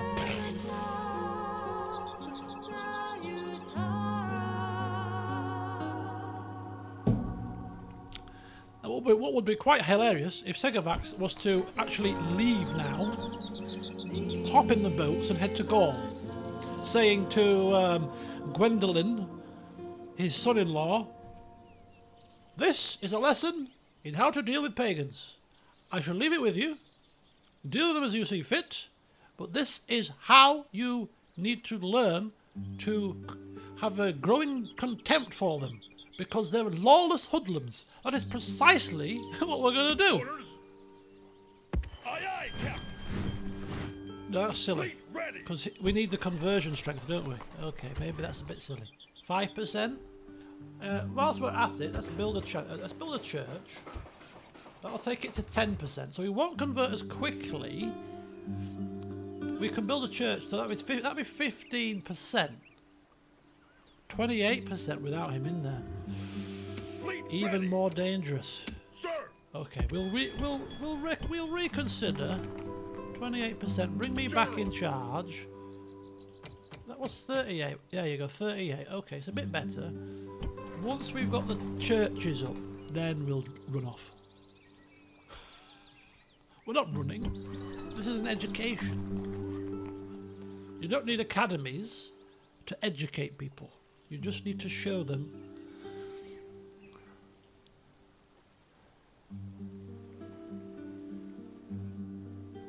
real life. School of hard knocks. Right. How's this place looking? It's looking mighty fine.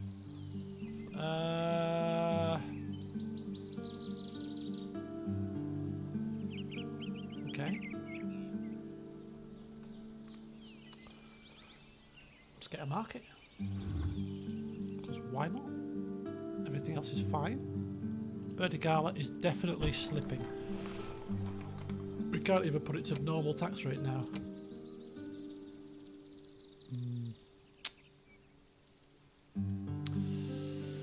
Not good. Who was purple? Eastern Roman Empire. Awaiting your command. Moves depleted, sir. Do you reckon they trade with us? Kicking the Western Romans' ass, but the Eastern Romans, we crossed each other's paths with a bit of gold, a bit of tin and dates and whatever else they've got. A bit of, some of the finer silks. Some of those lovely purple dyes. Okay. Right, was it this turn I was supposed to be doing something? Sir. Yes, it was precisely this turn. Orders. So I was supposed to be doing something. Supposed to be removing myself Forward. from here, Sir. putting these guys in on a high tax rate.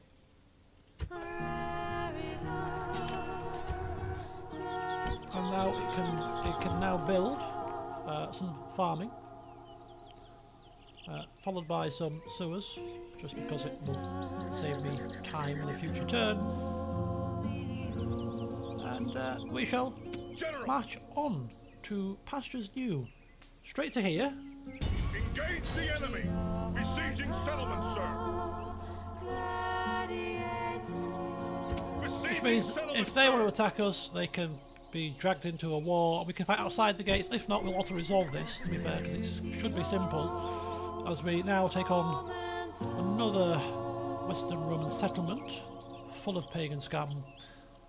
And then, as I said before, we shall hold station and let our ruler deal with Tara, and then come down on the boats and start in Amassing next. Which will be very painful to convert, but hey, converting the populace is not and should not be an easy task. This man will be old and grey by the time he's finished, but he'll have done God's work, so we'll feel very fulfilled. Whilst the rest of his men focus on expansion and farms and trade and things, as they should do. But we have a higher cause. Okay. Also done. Yeah. Are we happy with everything? Am I missing anything, people? You think I'm You think I'm overseeing something? Not getting the grip on something? Missing a trick? Or are you quite contented with Segovax's outlook on life?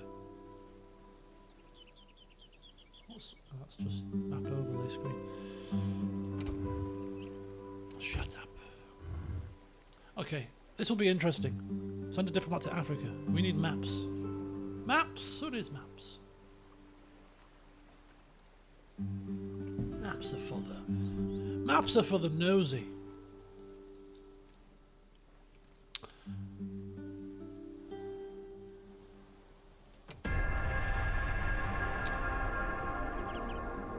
We may get maps at some point.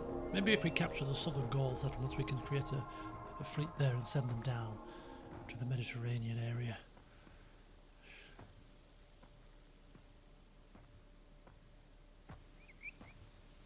We will be going down there eventually, of course, to take Rome. As the Romano-British, it seems completely and utterly fitting.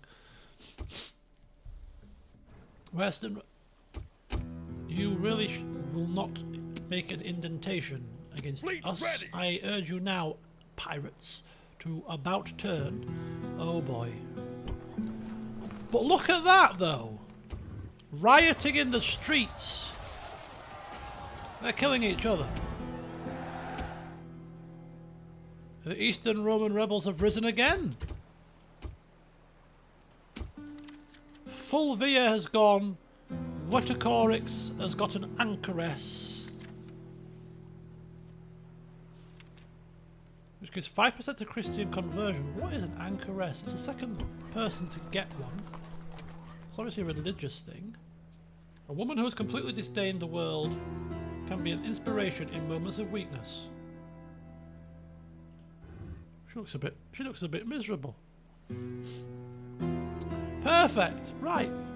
Here in the dreary and cold north, we have expanded our settlement now, which means we can continue to expand the infrastructure. Excuse me, you want to build a port there, do you? No, you don't. You are forgetting your priorities, sir. You need to build a church. Of course. How foolish of me. Great Segovax, excuse me for my stupidity. Indeed, all is forgiven. God teaches us to forgive, you know. Right. Eburicum. We have everything we can religious-based. Indeed you do. I sanctioned the construction of something else there. Like a market, sir? Yes, a market will do fantastically. We can sell religious baubles, yes. Prayer beads and things. Very good idea, Count of the Frank-ish Shore, as you are now known. Meanwhile, over here, I think we have a handle on the situation. Some of these pagans have killed each other, which is fitting, really. The others that are left are beginning to come round to our way of thinking now, which is completely understandable, because we are clearly making sense. So, yes, look at that. 52% Christianity. Just like that, but choof! It swings. Sometimes you have to take the plunge and sacrifice to get the end result. We caused a bit of an upset. Now the people are beginning to see the light. Now, my son, Gwendolau, you can continue my good work without my supervision. I believe you have gotten a full handle on the situation. Now, the only problem that we shall face, but the people aren't happy when you leave us. They're still a bit funny. They're still a bit funny, are they? Well, I am going to give you the honour of keeping my entire religious conversion force, which means that you should be perfectly fine to deal with these people, and deal with them you should do. This is your test, my son. I have places to go, pagans to convert. So enjoy, and I'm out of here. Now, we're not going by boat because it's far too dangerous, because there could be pirates in the water. So we'll have to pop off here and go to a ship that is more suitable and hardy, that can defend itself. Fleet ready. Prepare for battle. Clear victory. There we we go. Sea is ours! Sea is ours! Ready! Aye, aye, We Captain! shall retrain. Ready for our great leader's arrival. General! As he will plot himself next in Samurai Brever to, yeah, really cause a scene. 30% conversion. 25% from characters and region, 5% from buildings. Don't fit. Oh, and don't forget, in my absence, build a church now. Oh yes, of course. Look at that. When will these people learn? You can't teach some people, can you? Get that church built. Fleet ready! Like a good lad. Aye, aye, Captain! Right. So the entirety of Britannia is now Christian. Christian dominant religion. Christianity 100%. Christianity 100%. Christianity 100% obviously there as well. So he has done it. He has created complete Christianity across the Britannia. Tara, of course, will get round to complete conversion soon enough, but the dominant religion is now heralded as Christianity, so that is good enough for us to proclaim our clean sweep. General! As we now continue onwards to the mainland to start there, which is glorious news indeed. I'm sure those people cannot wait for our imminent arrival. Right, farming, if you please. Thank you very much. Excellent job. I'm sure the people will appreciate the more tasty grains and variety in their plates. And here, I think we shall do exactly the same. We'll go with the forum, the old Roman forum. Yes, a good place to exchange things. Yes. We are losing quite a lot of money this turn, but don't fear. That money shall soon restore itself when this happens. Imperator!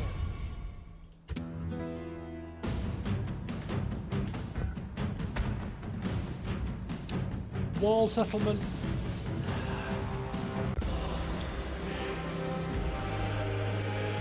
$200 men lost. Jesus.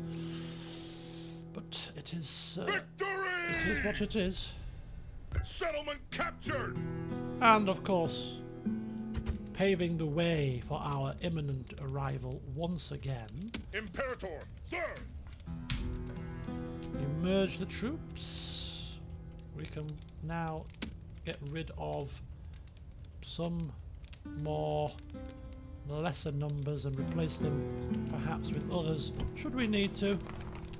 But this army here, when we take it south to conquer those rebel lands, will just repurpose, retweak this a little bit. But for now, they're just going to sit here in Augusta.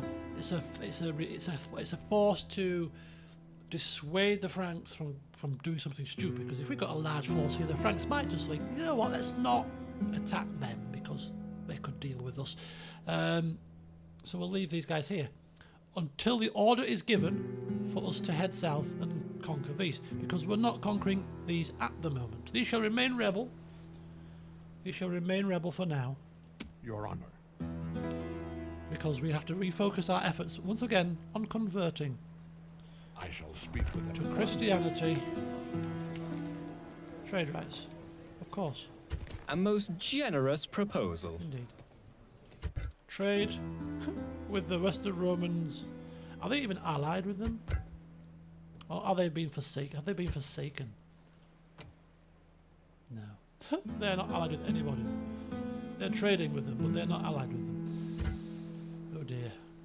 Oh dear, oh dear. Oh dear. Oh dear. Okay. Everything looking pretty spiffing here. Looking pretty good. Apart from the fact we need to fix things. Let's look at the state of this place, and we always do it. We always do this. We burn the pagans, and then from their ashes we scatter it onto the soil as fertilizer, and we bring forth more food for the people. It sounds quite sick, doesn't it? East Romano map info on the whole Western Rome. We could see if we can trade and barter for map Your information. Honor, I shall speak with them. Map at once. info for map info? Demanding. How about we pay for your map information? We don't usually pay for things, but hey, let's try that. Would you consider? I am that interested in you flipping maps. Until next time. God damn, what they're made of, gold leaf? Good grief.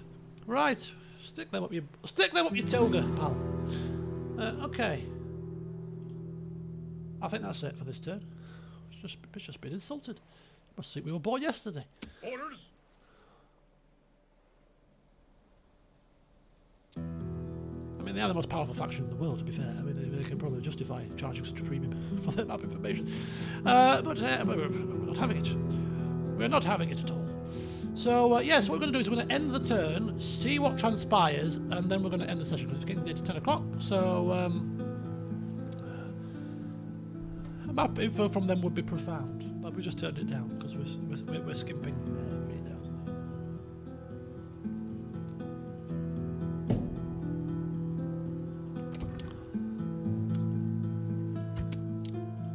Oh, we're going to do something with this spy. Where is he? Yes. I'm quite happy with him being here, to be fair. Maybe just a little bit further back there. On my way. I can see them. I can see these guys. I can't see up here, but I should be able to, because is this mine? Yeah, because these are mine now, because we've overtaken them from... Because when we captured the lands, we have captured these watchtowers, so we own all this. So we can see... We've got enough line of sight against these guys, so I'm quite happy with my spy being... Yes, master. Further south, about there-ish. Yeah, stay there, pal. It's fine. Their map information is more than half the map. I stand by my decision. We can build a flipping cathedral with that. You would no laugh. Let us now talk reasonably. Ah, interesting proposition. Because we now literally have no more reason to expand against the Western Romans. None at all. For now. There's 2 settlements which are rebel owned. We're not even expanding there for the moment. It gives us a breather. It allows us to focus on religious conversion.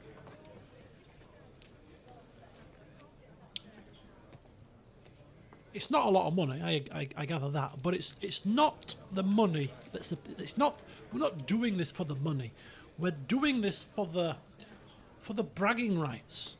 They came on bended knee, crossing our palms with gold for a ceasefire. You know? Decline and crush them. It's not about crushing them, Cham. That's a very simplistic view. We always resort to crushing things. No, there's no need to crush. We have crushed them already. They have come on bended knee. Do they not look crushed to you? They look crushed to me, the poor souls. No. We have no more land bordering their land. We take great pride in making them sweat. We're mulling over and counting every denarii. Counting every denarii. If we counter-offer this with any other demand, it's going to turn into a demanding request. It happened last time, isn't it? Some strange mechanic. We could counter-offer and put the exact same figures in, and it'll say demanding. It's got to be them offering it to us. So it's either accept this or none at all. And the fact is that we've got them by the knackers. They're coming on bended knee. We watch the man's face as we count out every last denarii, painfully slowly. You're not in a rush, are you, Castinus? No. No, I don't... No. Right, well, you don't mind if we check that you have come with 2,490 denarii, do you? Of course not. What kind of business people would we be if we were to take your offer on face value? Now take a seat and have some wine, which we have prepared for you. Of course, we are gracious to our hosts. And They also try to influence the thinking on an enemy AI. Someone they're fighting might back down if you're seen not fighting them. Hey, let them do as they do. I mean, this could come back to bite us. They could gather their forces, gather their strength in a moment of reprieve, and then strike us out like a snake striking its prey. And that would be Segavax's legacy then, wouldn't it? Be kind of cool. But yeah, so we're painfully counting out every last denarii. That's 1 denarii. That's 2 denarii. You might want to get a few cups of wine, Castinus. We could be here for some time. That's now 3 denarii. Several hours later. And so yes, I can confirm that there is 2,490 denarii here, Castinus. The question is, after I have counted this out, though, is do we accept this offer? He's like, look, oh, for God, oh, please. Okay, I'll sign this ceasefire because it's you. Now go back to your leaders and tell them we have treated you well. We have been meticulous, but fair, and we shall honour this ceasefire, and we shall not attack you, so long as I live. Because if whoever comes after me, I can't promise anything. Says Segavax. I can't promise that the next ruler might just completely go against my doings here. But as long as I live, as long as you don't get stupid, I won't dishonour this deal. Now go forth. Thank you for your company. Our thanks. As you see our reputation, we do not do underhanded things. 2,430. Oh, I've miscounted. Yeah. Oh! What was that? Oh, yes, please. Bring in the roast pork. Yes, lovely. Yes, please. We've been here for some time, but he's getting hungry. He's getting hungry. Oh, where was I? I've completely lost my train. Oh, for God's sake. Oh, I shouldn't be saying that. I'm a Christian man. Waiting to ambush.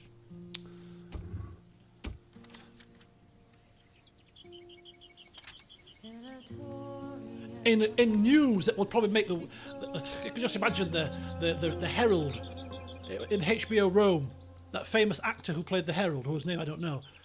Hear ye. Great news! And he did it with such flair. Do you know when he was doing the Herald in the show? He did it with such flair. It was so animated. The Romano-British have accepted a ceasefire. God, yes, the gracious and what's the leader of the Western Romans? I don't know who their leader is. Has orchestrated a master plan. Our enemies are now our friends. Thank the heavens. The Roman people are like, why has he done that? They've taken half of our land. Why aren't we crushing them like the old days? Because this is not the old days, my friend. This is the new days. If you do the new days, it's very grim for us. Hello, Clockwork. Welcome. Right. Okay. So I'm ending the session here. As much fun as I'm having, though. So now let's have a look at a couple of things before I leave. The young son-in-law Gwendolau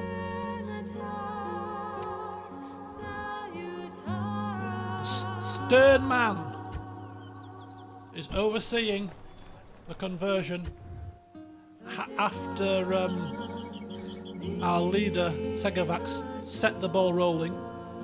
So as this building is up, we'll be converting at a 15% per turn. So that's going to be good. So everything's going well with the conversion. Everything's going well there. Of course, there's good old Brigamaglus, who's also a pious Christian man. Like father, like son, right? Like Segavax is just passing on through. March! Maybe popping off, speaking with him, sharing a few wines.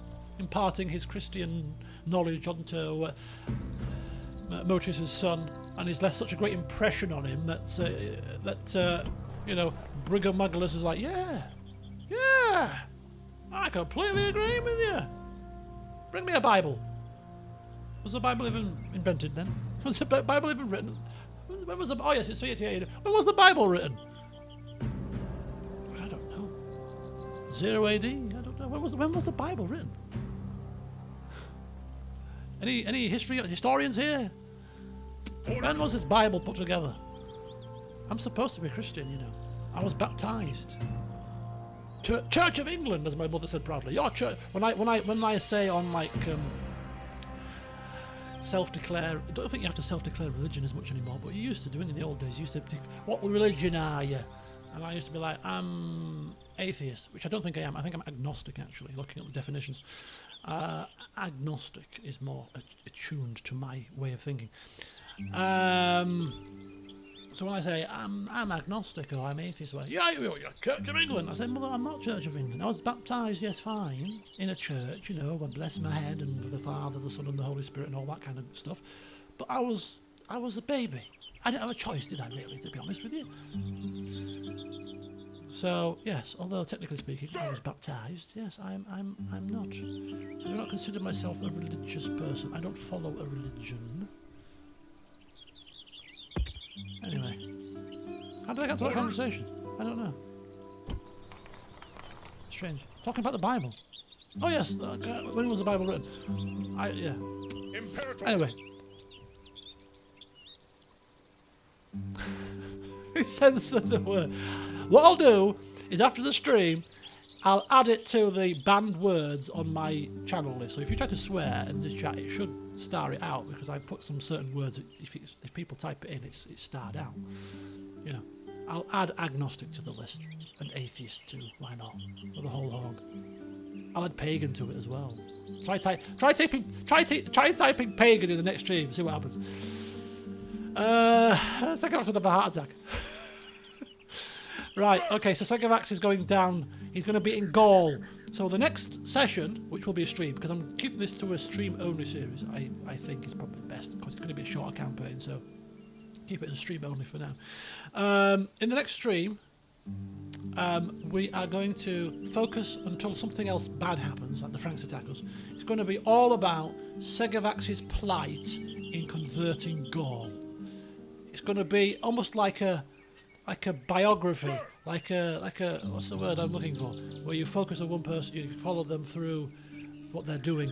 It's like a one-man show. The next stream is all about Segavax Britannicus and his exploits in converting the people of Gaul to Christianity. His rise, his fall, his trials, his tribulations, how he goes about it. We're chronicling Segavax's progression in the next session. It's the Segavax show. Anybody else that's doing anything, we don't give a crap. This is all about, the next show is all about our leader and how he cracks on with getting that done. How about that? I think that'd be fun. I mean, obviously we're still going to have to make sure that other things are ticking over, but we ain't going to spend any time looking at them, really doing too much. Hi and bye. So they're done, building's done, building there, building here, building there, taxis look fine, buildings here, buildings all across the land. We're done. The writers for the next season of Barbarian Invasion have some interesting ideas. The Segavax conversion arc will be celebrated by critics. Yeah. Just beware of season 7, alright? Season 7, season 8 goes downhill from there. All the main characters are killed off. Segavax is just assassinated by some random person for no reason whatsoever. And we're left with a hollow feeling. Sound familiar? Right, anyway, on that bombshell, we shall end the stream here. It's been fruitful. I've really enjoyed it. And, yeah, I do miss Total War games. I don't play enough Total War games, really, to be fair. I do like, especially the older ones, with the family trees and the stuff, the diplomacy and all this kind of malarkey. I do think you can create some good stories here, I really do. Anyway, and that brings me around to CK2, because I'm not a big fan of CK3. I haven't played it since the recent expansion and additions and stuff, but I can't see myself playing a long series of CK3 anytime soon. Maybe another one of the shorter series, fine, but I think I've already mentioned it, but I'm toying with the idea of a CK2 playthrough of the Game of Thrones mod, to be honest with you. I want CK2 again. I was watching the first episode of my season of the Cobblers just randomly when I was in the Lake District. Started watching it, and I was like, oh, I right fancy playing some CK2 with something additional on, not the base game or whatever, but something, because you've got all that rich storytelling mechanics of the base of CK2, years of development and years of developing mods, and the Game of Thrones mod on that was really, really good from what I can remember. So I'm probably going to do that after Three Kingdoms, because I think I've put Three Kingdoms off for long enough, to be honest with you. Or maybe alongside Three Kingdoms. Who knows? I got CK3 specific to help me follow your progress again. Well, I'm not saying I'm never ever going to play CK3 again, but I still think before I ever play that game for a long save, I still think it needs a bit more fleshing out. And that could be another couple of years, yeah. But don't worry, Sculptor. It will happen. Game of Thrones, after the end, many to choose from. Yeah, I think I'll go with Game of Thrones first. Just because we all know Game of Thrones pretty much, don't we? So I think it would be quite easy to slot into that kind of storytelling situation. And you know, like, I'm very boring with selection choices. You know, I could go back to like the times before the books and the show and look at all that kind of stuff. But no, I'm not going to do that. I'm going to play it exactly the same time as the books, because we can all relate to the characters, and we can see how my version of the playthrough differs from what happened in the books or the shows, whichever you prefer. So that'd be quite cool. Anyway, that's my plan anyway. But the question will be, and I might have to leave this with you, who am I playing as? Or if I create a character, where am I playing? Under whose rulership am I going to be playing as? You know, am I going to be playing in the land of the Starks? And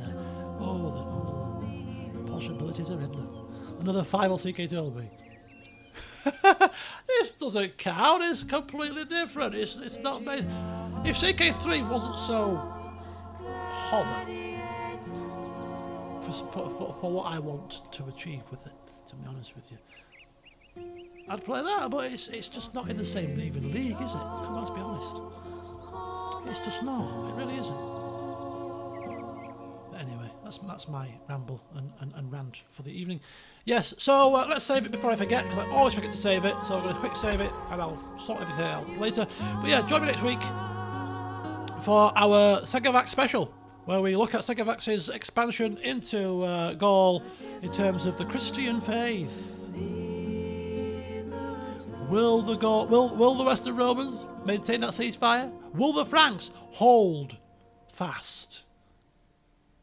Find out next week on Barbarian Invasion, the Romano-British version.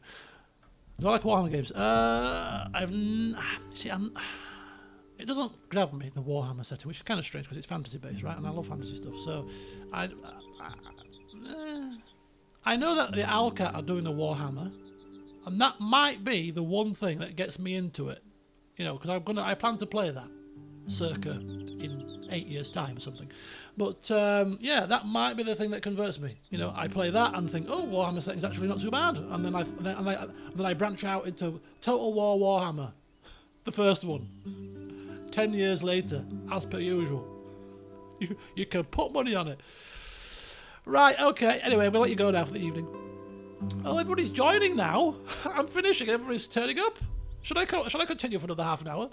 Harlow, welcome. You're in Vegas, right? Yes, you are in Vegas. You're having a little break in the room. You're going to have to watch the VOD because I am finishing. Brian, my God, I've not seen you for donkey's years, Brian. Welcome. Welcome, Brian. God, you're like very old school. Just in time for the end of the stream. I feel so bad now. So, like, somebody who's joining, I've not seen for ages. And I'm like, see ya.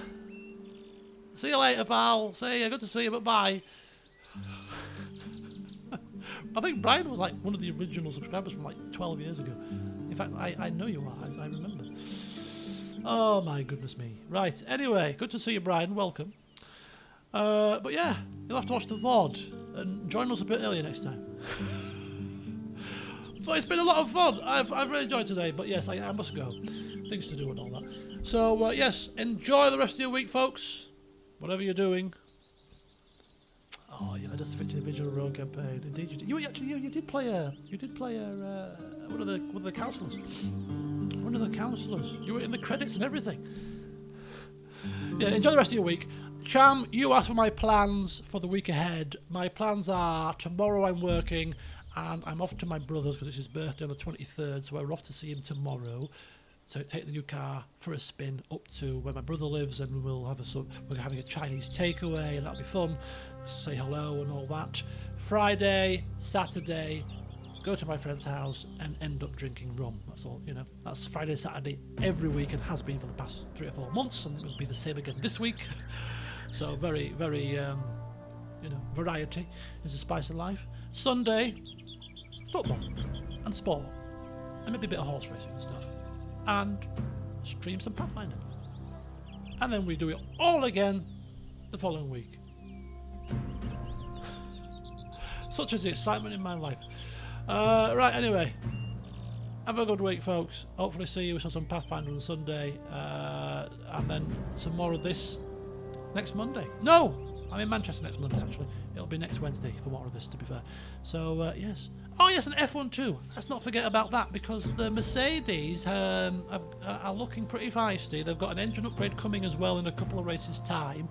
They've got performance upgrades from the last race, and they're looking, and this track will suit their car. So I reckon they could be battling for podium, maybe even for race victory with Hamilton behind the wheel if he continues his good form. And I still have hopes that he'll get one win by the end of the season to keep his streak going of at least one win in every season. And I reckon they're getting there. I reckon next season they'll be back up again. They'll have learned from this season what they need to make the refinements, and that I think they'll be back and forth next season. But yeah, good stuff. So yes, see you. Well, have a safe trip back home. Enjoy the holiday, what's left of it, and for the rest of you, thank you for watching. It's been fun. See you next time. Bye for now. I'll leave you with this music for a bit as well. Nice mellow finish.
Salutaris.